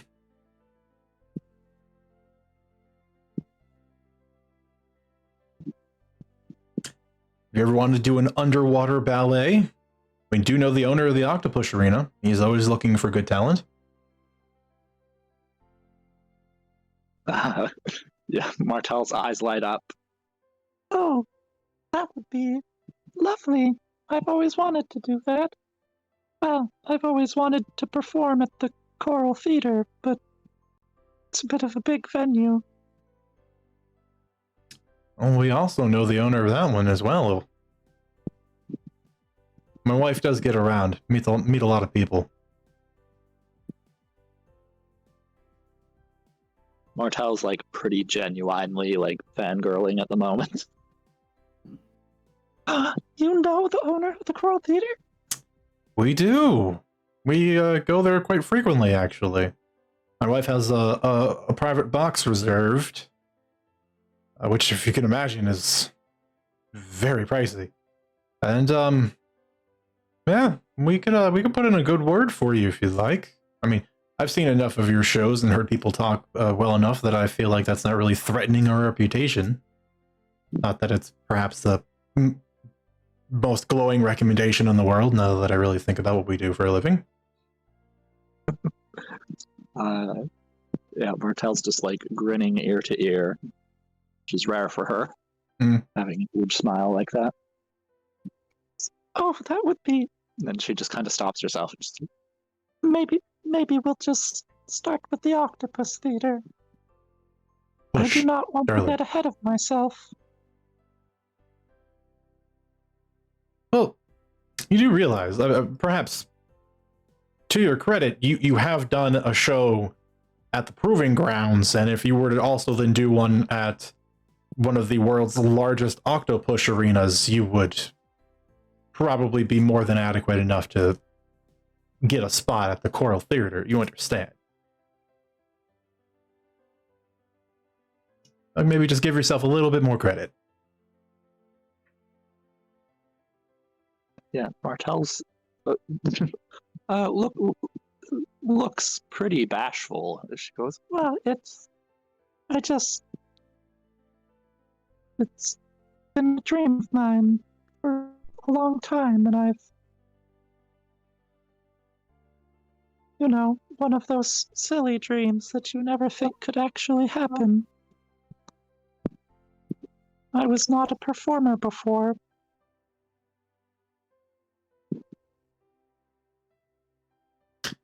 Well, Just the dreams of a serving girl. if you're not a performer, then you have most of this city fooled. And I believe that's a feat unto itself.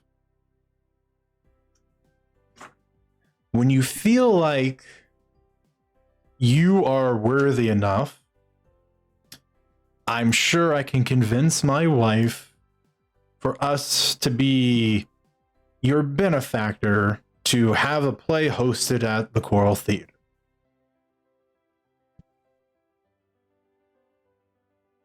Martel kind of plays with her food a little bit and then just smiles and says, Oh, okay.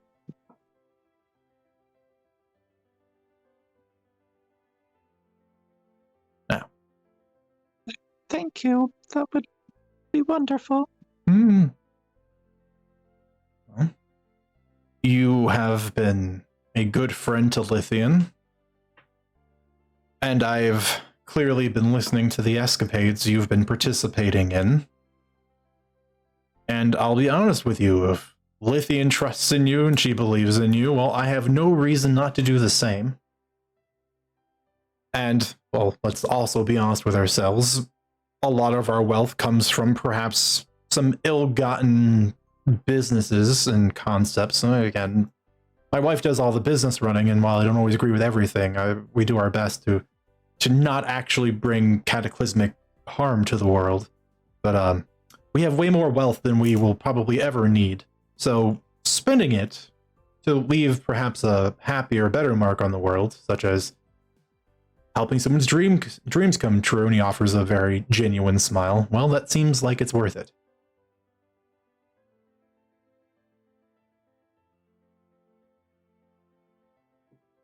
yeah, Martel just smiles. Lithian did say you were very kind. Well, we have to counterbalance out the other side of my loving wife.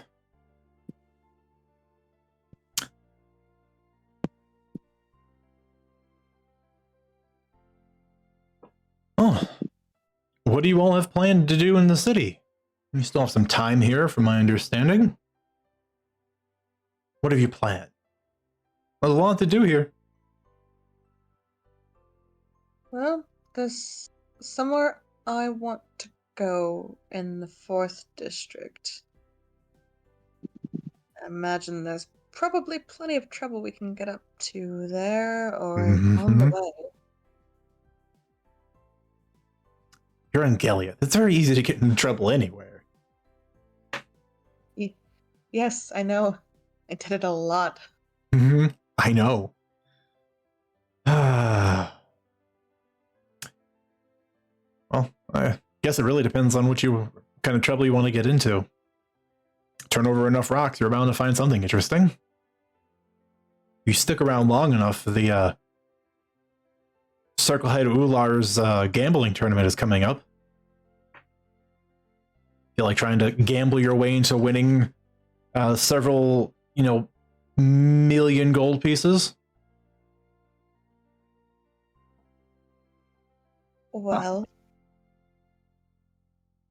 I feel like I've spent enough on one purchase for a while. Yeah. He gives you a smile that says, yeah, I know.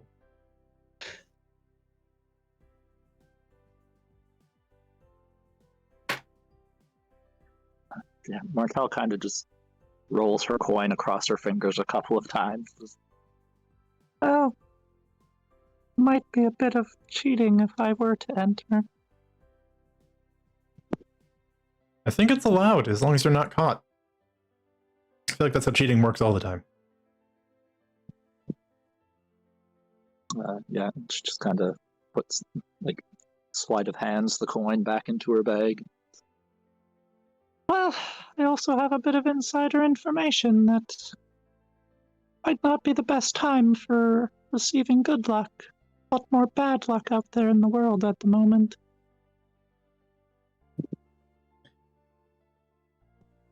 Well, I'm not an expert in luck, but there's a substantial amount of bad luck.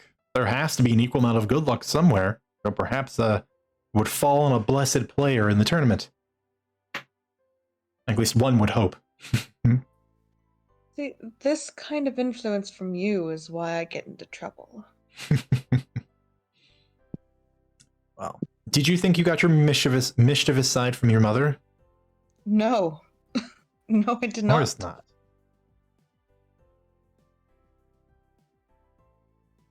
Well, I said, you have my blessing if you want to go do some gambling. I'll even foot in the entry fee. But only if you've got the time. I don't know what you guys are, exactly what your timeline looks like, so I'm trying to throw out some interesting ideas for you. And of course, there's always a party you could go to, or you could go watch a game of Octopush. The Gold Rushers are playing against the Titans this week. If you're interested. When is the gambling tournament? Just It is 3 days from now. okay. That might be outside of our timeline.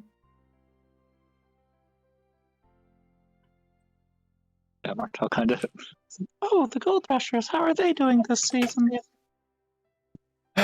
Honestly, they picked up Lenora as a striker, and I really thought they'd be doing better once they filled in that hole, but the team just hasn't come together this season. It's been very disappointing. As a longtime Gold Rusher fan, I keep hoping, but it just hasn't worked out yet. I don't know what they need to really... what's that term that's always thrown around when I'm at conventions? Synergy. We're looking for synergy, and it's just not there. Oh, and we've come full circle. I had to. I absolutely had to. The team just hasn't been the same since Jarrell left as the coach.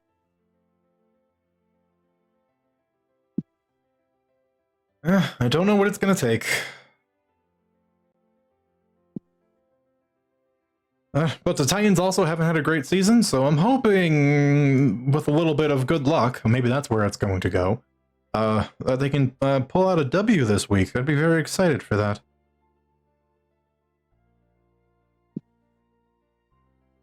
That should be a good game regardless.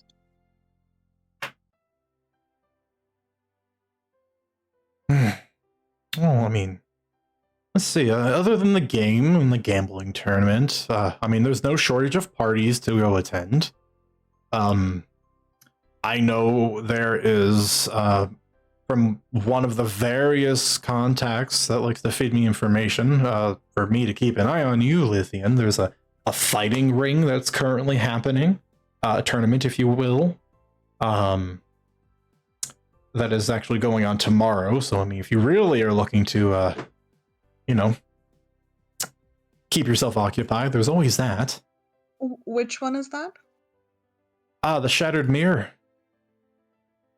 I assume this is one that is familiar to me. It is. It's in one of the various circuits of fighting rings that is very highly regarded. But this one is. It's not as flashy as the Echoing Halls in terms of like its arena. It's very almost like Fight Club-esque, where it's in a dark underground part of the old sewer system. And there's pretty much no rules. It is one of the most brutal fighting rings on this continent. It usually and frequently leads to the deaths of at least one of the participants. Multiple if there's more people fighting. Well, since Party Dad doesn't seem to be around, that might be an option.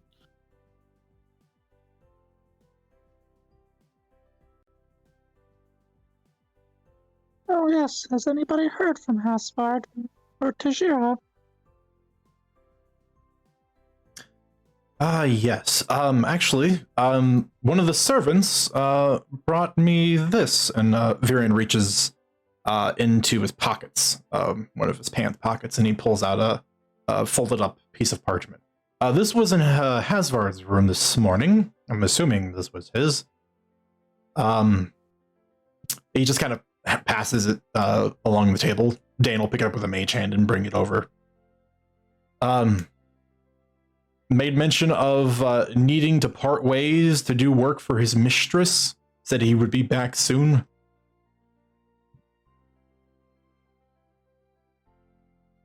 That sounds like Hasvard.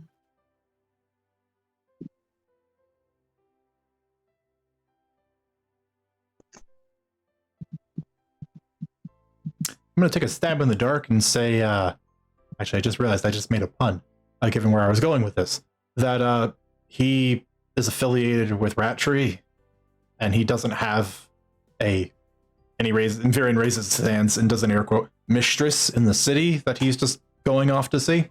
He didn't really strike me as the type. Oh, you're correct. Yeah. I suddenly feel a lot better about that. I was very concerned. Because my read on him and my initial impression of Hazard was not one for things of slightly more illicit natures. Jeez, Granted, whatever he's doing with Rattree, I probably can't be much better, but I don't know, he didn't seem like a deviant, just, a killer. Bit of a masochist, I think. Well, then, this is very weird breakfast talk, by the way, but perhaps he needs one then. A mistress, that is. Oh, But, trust me, we've tried. well, you are in Gellian. I'm sure you could probably find someone to persuade him. That is how that works, after all. Huh? Fair. Do you want me to start lining up interviews, or would you rather just leave that to you guys? I think that we've got this handled. All right.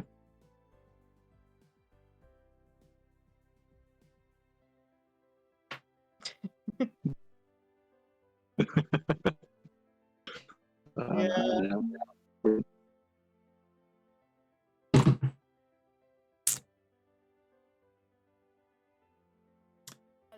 Tajira?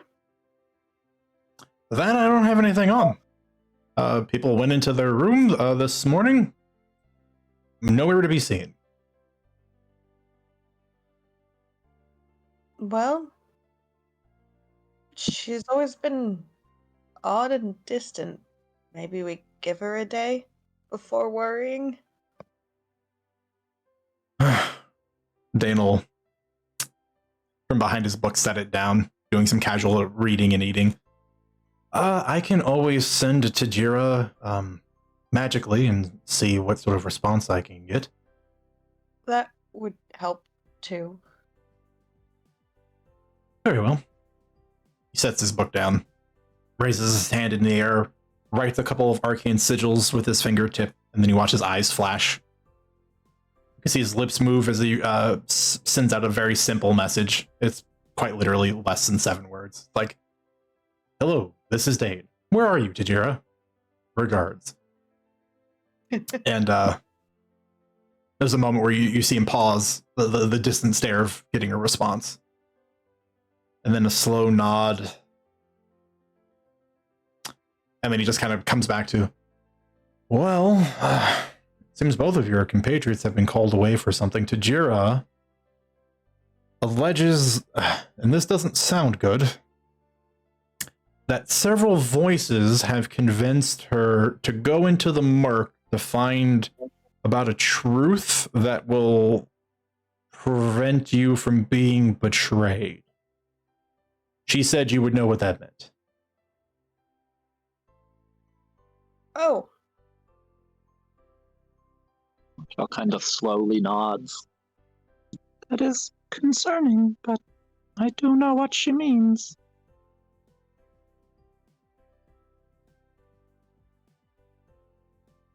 I can try to keep in contact with her as best as I can. The murk gets a little messy trying to send magic into it occasionally, but if anything comes up, I will do my best to pass along any information that Tajira requires. And much appreciated. Mm-hmm. And of course, if there's a problem, to go fetch her if I can.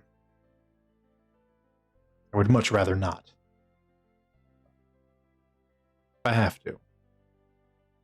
If you need help with the fetching, please let us know. Oh, absolutely.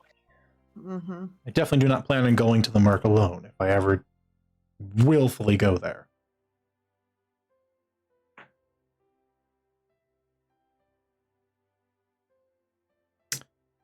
Well, that being said, breakfast was lovely. Father, it's always good to see you. I do have a very pressing matter to attend to, however. I have an appointment I must make. So, hope all of you enjoy your morning, and we'll catch up later, I'm sure. And he gets up, grabbing his book, and then tucks it under an arm and begins walking out.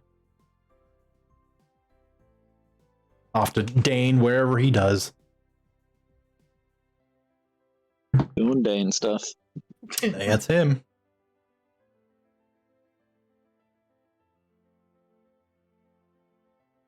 Well, Lithium, you said you had something you wanted to do in the 4th district. Yeah, I do. Do you have anywhere that you are wanting to go in the city?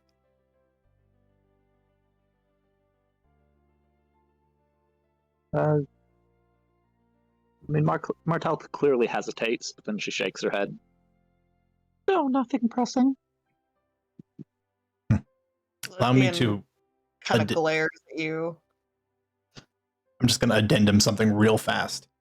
Kind of in a PS on Hazard's note, he leaves a brief explanation of, in one of the illicit goods shops that he's been to, he says he thinks one of them has a dealer's deck, and that maybe it should be looked into.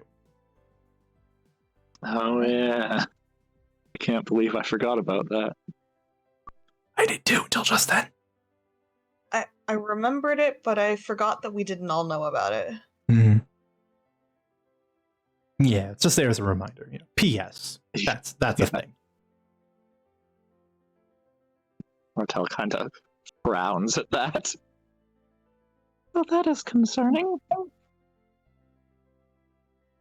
Well, this is a letter that Lithian's dad has already read. Then. Yep. He is the unofficial spy master for the Kivile family, so yes, he absolutely read it. Oh. Well,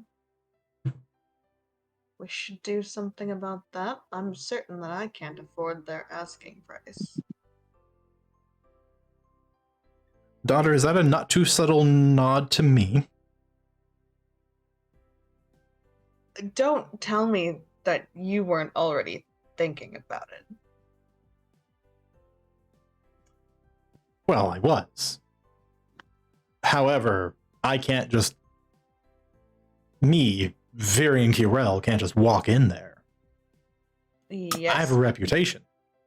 Me, Lithian Kirel, with a completely different reputation, totally can. Yes, exactly my point. And if the name of the shop is what I think I've been there before, and Dane, I think you met the owner.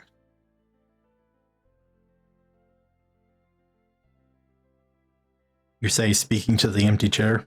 Right. Nope, still waking up. Second cup of coffee, please.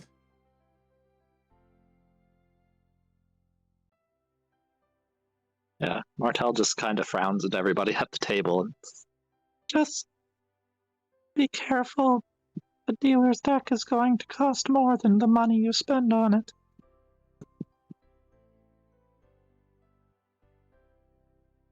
Yes. But I have fear what might happen if it just sits there in their hands. I think it really depends on who owns the store. And I don't mean the person that runs it. I mean the business behind it, as there is a business behind everything here in the city.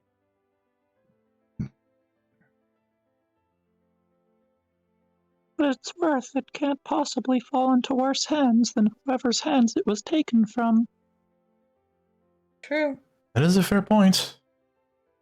And it's not like if it's sitting behind a locked door that it's going to cause any harm for the time being. Well, when we're ready to do something about it, I will let you know. Just make sure I'm home when you do it. I don't think you could convince your mother to shell out however much money is required for this. This is not something I would ever talk to Mother about. That's wise. Granted, and I think you now know, she is on a bit of an expedition for collecting cards currently. Yes.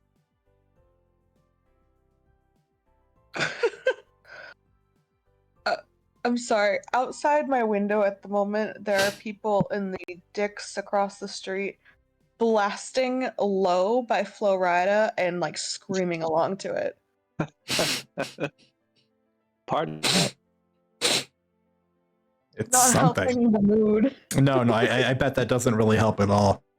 Those damn neighbors with their new age music across the street.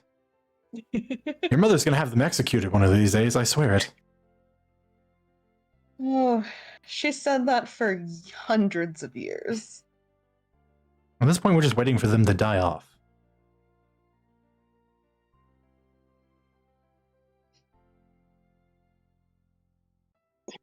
Just kind of rolls her eyes. Rolls her eyes. Elves.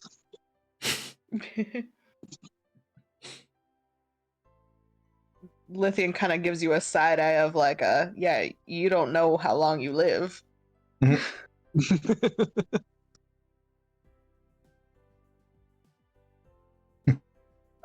Well,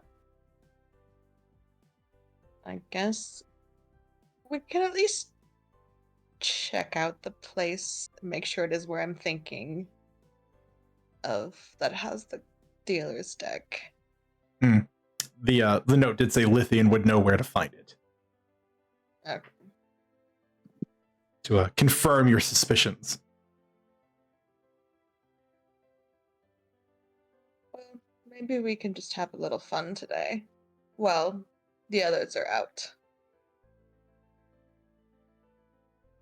Martel just nods.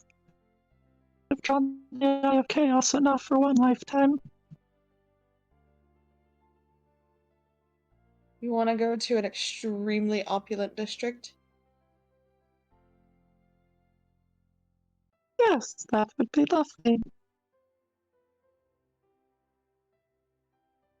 Is it time for this music? Let's go.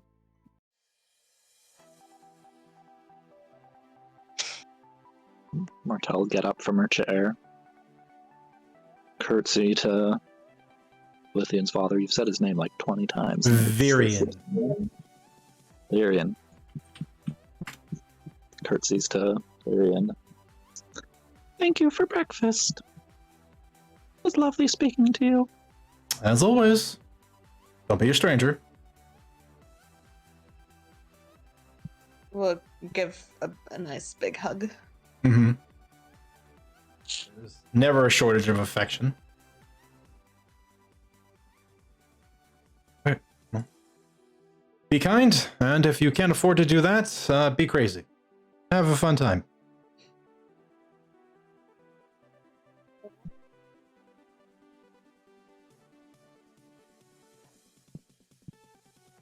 And where is your destination?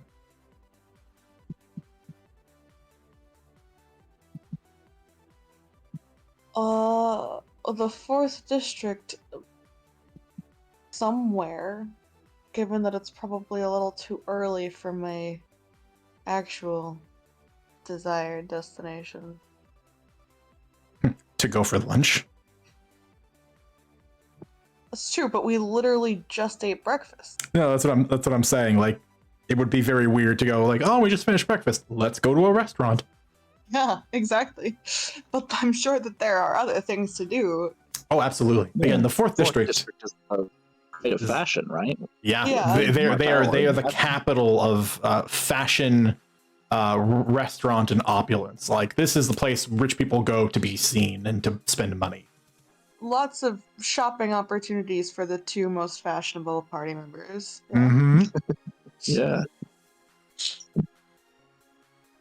This is one of those moments where you guys begin walking down the street of the 4th district, and you cut away to like a musical montage of Lithian and Martel trying on hundreds of dresses, and then eventually walking down the street with just handfuls of like 12 to 20 bags in each hand. Yeah, Martel just did a show. She's got cash to burn.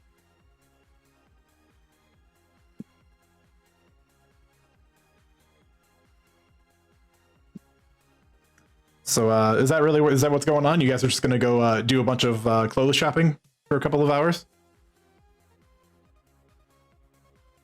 Yeah, until it's a time appropriate for what Lithian wants to do. Yeah. All right. Well, as I said, it is not hard to spend money in the 4th district. And you get to kind of enjoy going through the various higher end stores and some of the open marketplaces, and seeing what fashion is now trending towards. Because there's like a new style every couple of weeks, and seeing where certain designers try to take it in their own direction to see if they can hit the thing that will make it really popular so they can become rich. And then you go into the closed doors, the closed stores, where there are much more refined designs that exist already, where it's like they've decided this is it. And typically those tend to be the places that kind of set trends because they already have reputations for themselves. So there are very famous seamstresses and tailors that work in these stores and have a reputation for certain looks and types. It is very easy to spend a couple thousand gold in this place in a couple of hours. So you guys just going to expand your wardrobes? Yeah, Yep. there's a lot of space in the bag of holding. There's a ton of space in the bag of holding. Well, I guess set yourself a number for how much money you want to spend and subtract it from your sheets.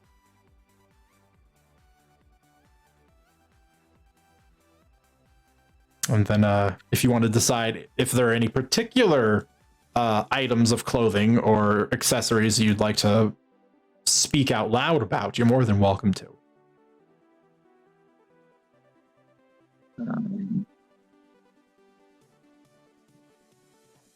I will do some internet searching and find some pictures of stuff. Very. If I was at a less frustrating setup, I would also try and do that. But We can It's just also- save it. We can just save it for next week. Yeah. Oh yeah, Martell. What was Martell's takeaway from the show? Have we done that already? We haven't. So the way that would have shaken out was the owner told you up front they were a smaller place. They weren't, as popular, but they knew your reputation would pulling them out. The owner of the playhouse promised you 500 gold. Yes. However, you would have received an additional bonus of 2,000 gold because there were various benefactors that arrived and basically put down investments onto the playhouse for future plays. And so he basically gave you a cut of all the extra money he made at the end of the night. Well, that's awesome. Yeah, like I said, you pulled in a lot of people. A lot of those people had money.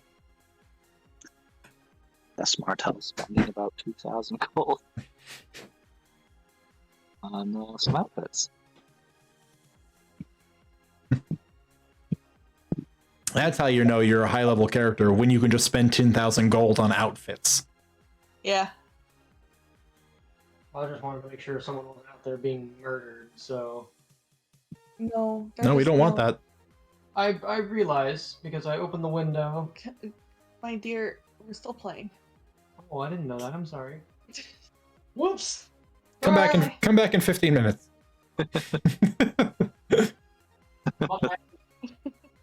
Glad nobody's dying. Yeah, that is a nice update to have, though. I've already expressed this, thank you. Okay, now please get out. Thank you.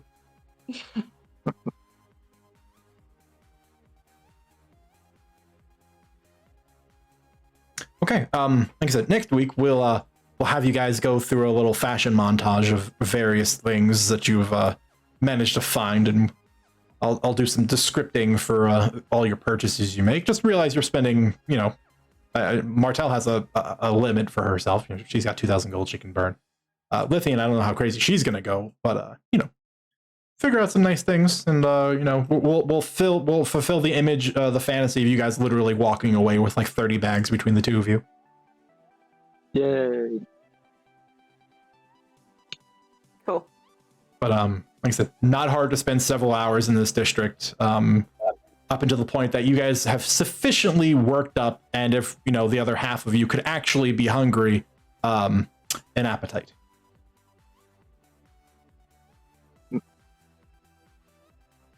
To which you will make your way to the glass house.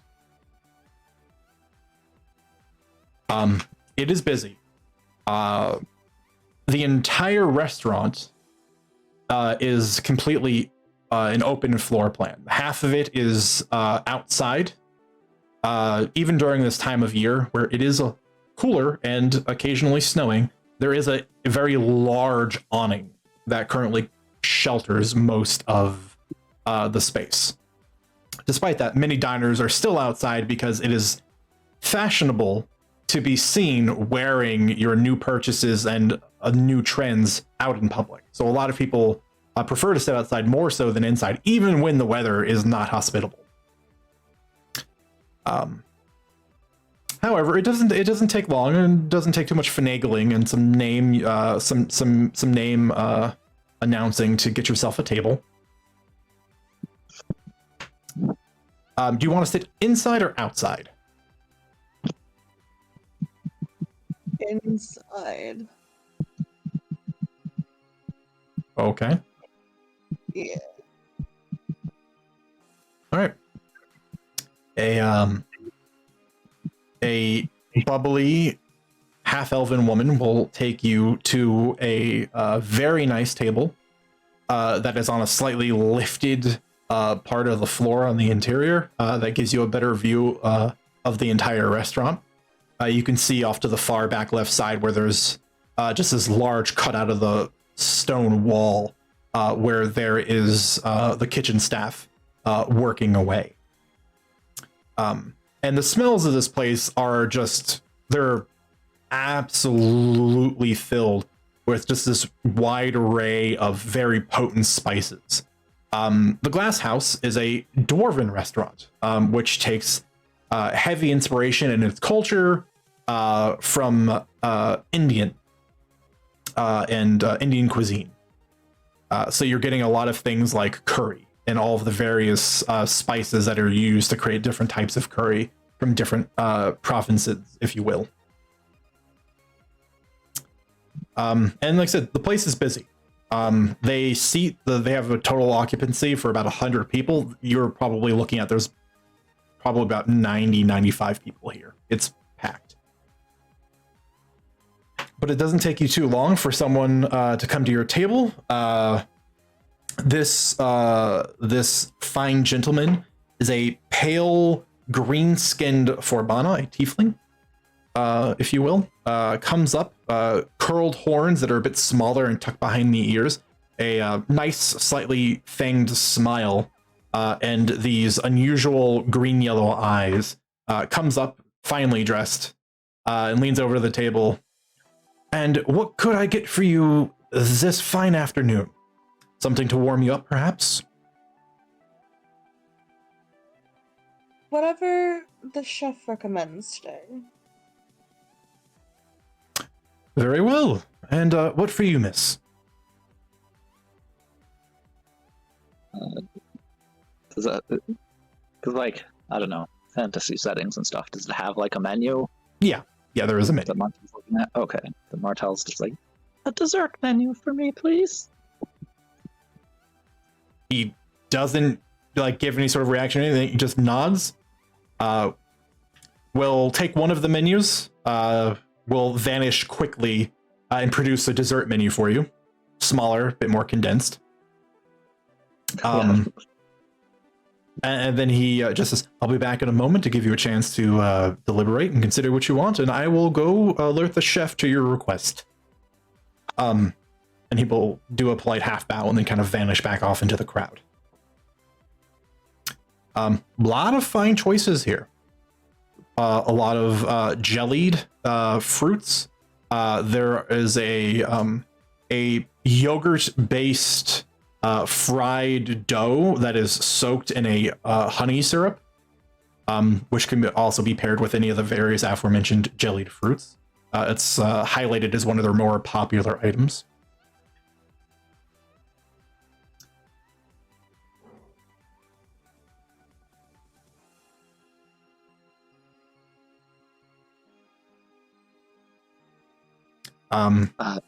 yeah, no, sorry.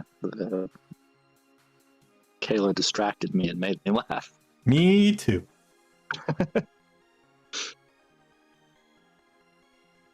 You couldn't hear that, but she's giggling from the other room.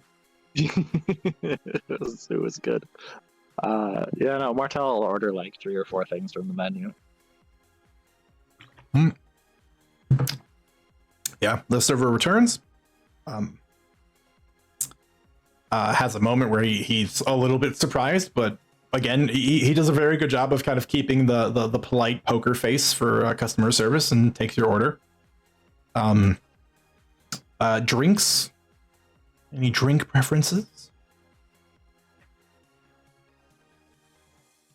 I'll have a red wine. Do you have iced wine here? We do. Would you like a bottle? I would love a bottle of iced white wine, please. No problem. Allow me to go get your drinks. And he wanders off.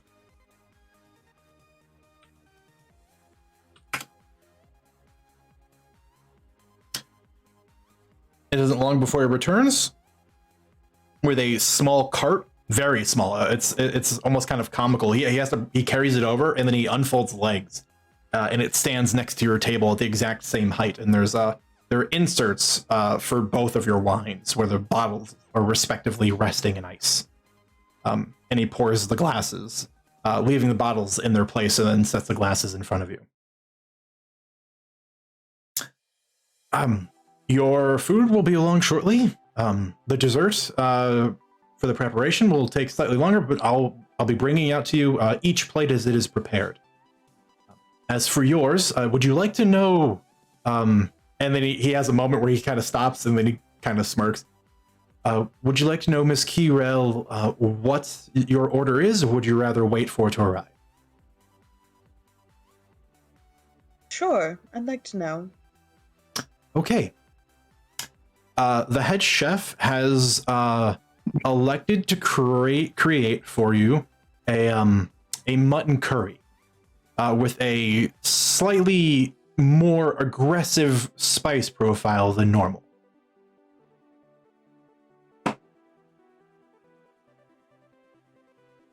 That sounds wonderful. All right. Well, you need anything, all you have to do is wait. I promise I won't be far.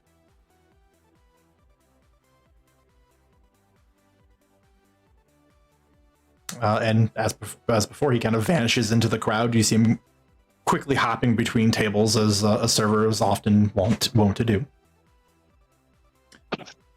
But over the next couple of minutes, the first dish for Martell's brought out.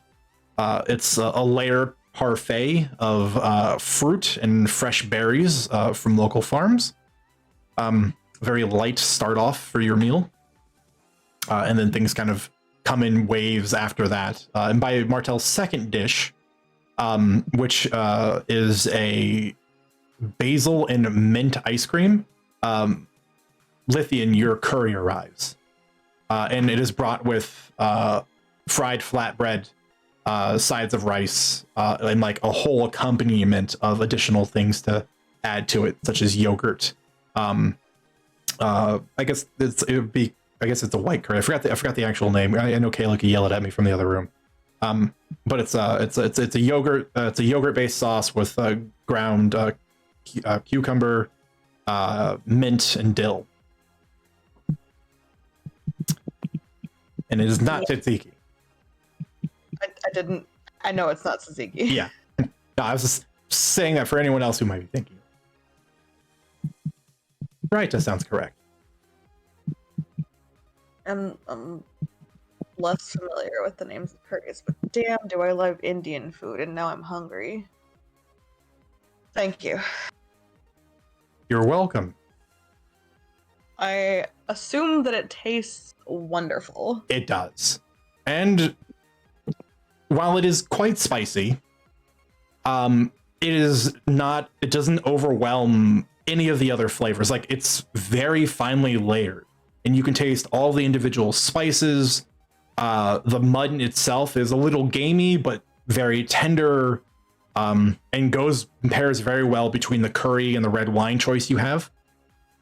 And then, of course, a little bit of everything together is just, it's perfect. It is such a lovely meal, especially in the middle of winter.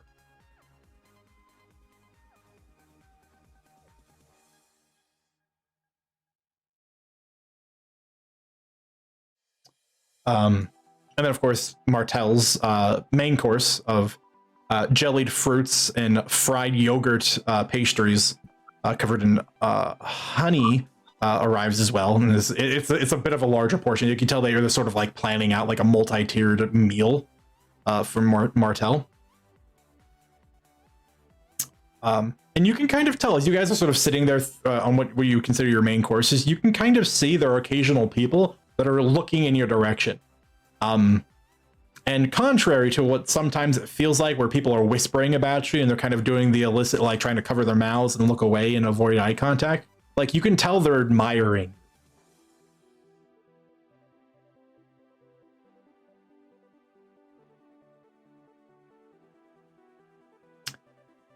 And eventually, at some point in your meal, somebody comes up with a rolled up piece of parchment, and they kind of sheepishly walk up to the side of the table with Martell with it between their hands, and they kind of go through the I know this is kind of embarrassing. I realize you're eating. I'm super sorry, but I'm a huge fan of yours since you started touring around the continent. Could you sign this poster for me? And they unfurl one of the first posters you put up when you did the month-long tour around Brunette.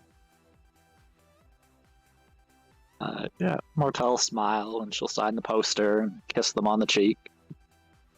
Thank you. It's lovely to have a fan. I appreciate all of you. They blush and they nod and they smile and they have a bit of a, like awkward giggle, like, I don't know what to do at this point. And they just kind of like repeatedly do a bunch of like quarter bows and then apologize for interrupting your meal and then kind of slowly remove themselves. You can see when they go sit down back at their table that the group of people that were with kind of just like they unfurl the poster and then they show it to them and they all kind of, like fangirl over it. Cute.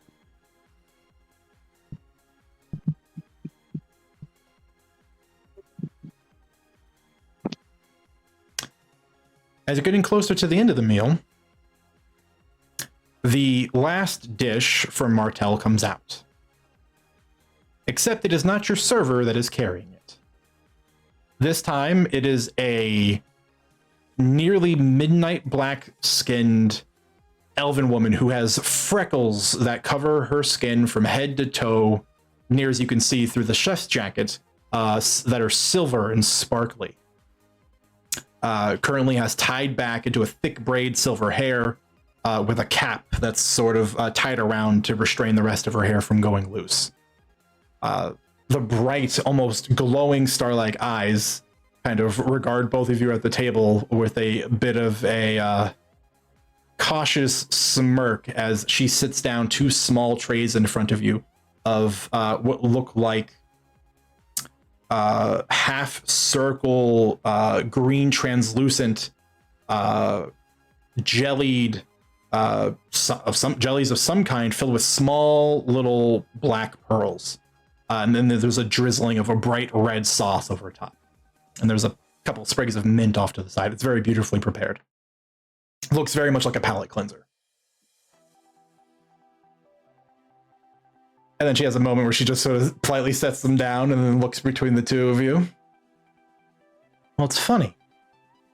I heard we had a bit of a celebrity here, so I figured I would deliver this myself. But then when I was actually not so busy as to afford a glance, well, you wouldn't believe who I saw. And she turns and she smiles at you, Lithian. Were you not going to come say hi, or were you just going to enjoy the meal and leave? I was waiting to ask our server if I could give my compliments to the chef. Well, you have your chance right now. How'd I do? Wonderfully.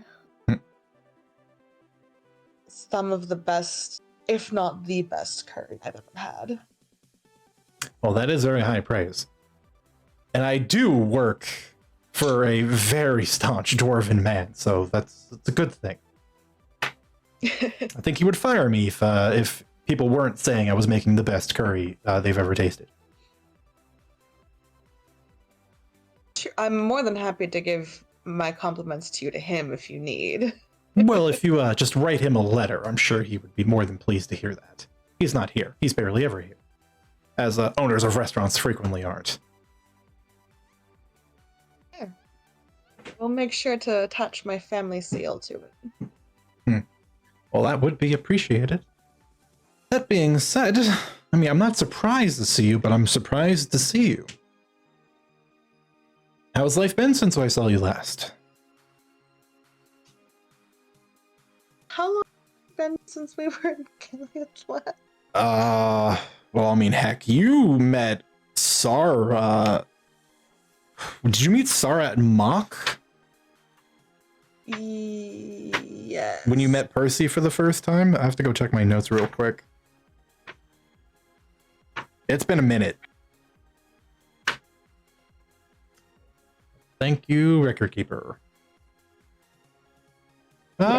Actually not been as long as I thought. It's been about 2 weeks. Time is funny like that.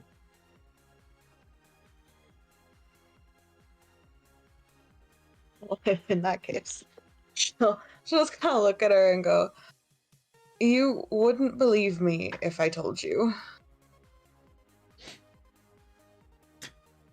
Well, if you have any time later, I'm more than interested in listening.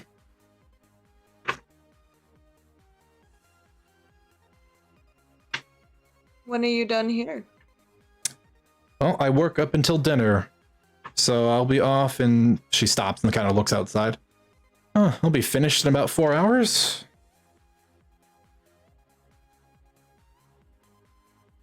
I think I can find my way back here in that time.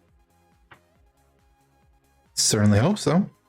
And then we can go and find a nice comfortable place to get a drink, and you can tell me all about the raucous adventures I'm sure you've gotten into since we last saw each other.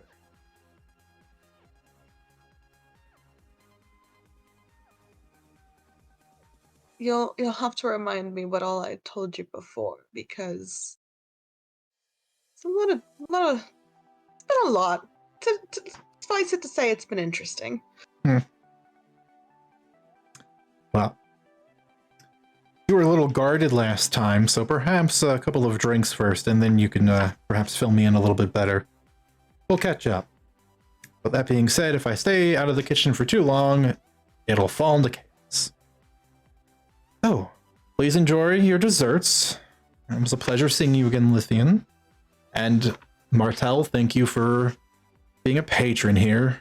You've been making waves lately, so it's always a pleasure to have someone such as yourself visiting here at the Glass House. The pleasure is all mine. And Martel just kind of gives Lithian a very meaningful look. How does it feel to be famous, Martel?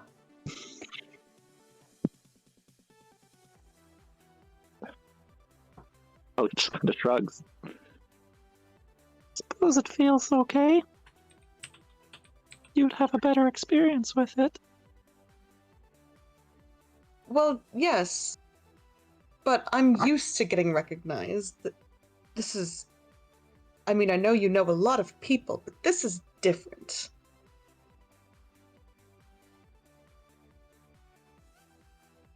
Martel just smiles. It was never unusual in my life to have strangers come up to me.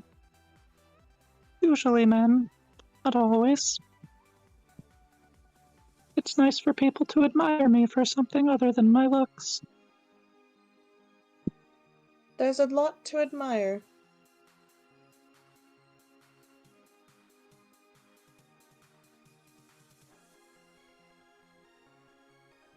Well, I think you owe me an explanation. How did you know our cook?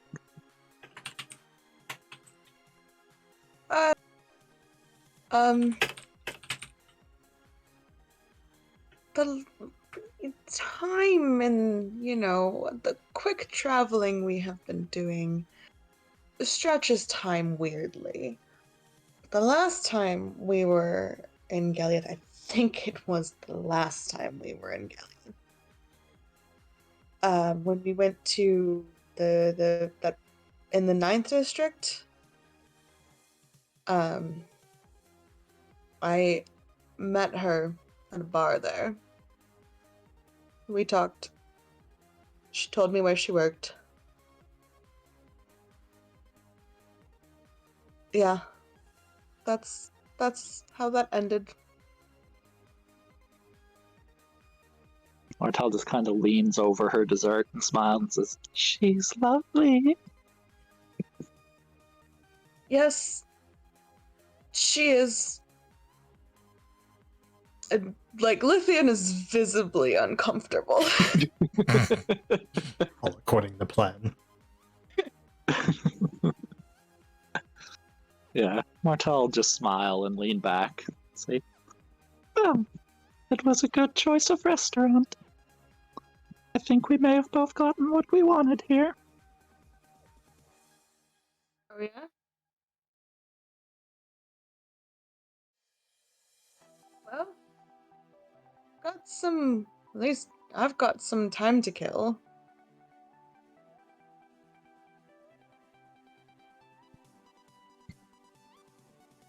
Well, I There is a sweet shop I would like to visit. Nobody quite so charming, but a fan. Nonetheless, I think I owe them a little stop by. Sounds wonderful. Let's go. Where is it? That's a good question. Where's that magical sweet shop, CJ? I was wondering if that's where you were going. That's where I'm going. It's in the 4th district. Oh, perfect. Which is good. It's, you probably know by now, given I'm pretty sure the gift basket probably has something equivalent to a business card in it. It's actually closer to the center of the 4th district, so the center of the city, so you go closer in. It's probably a 20-minute walk from where you guys are. Sure.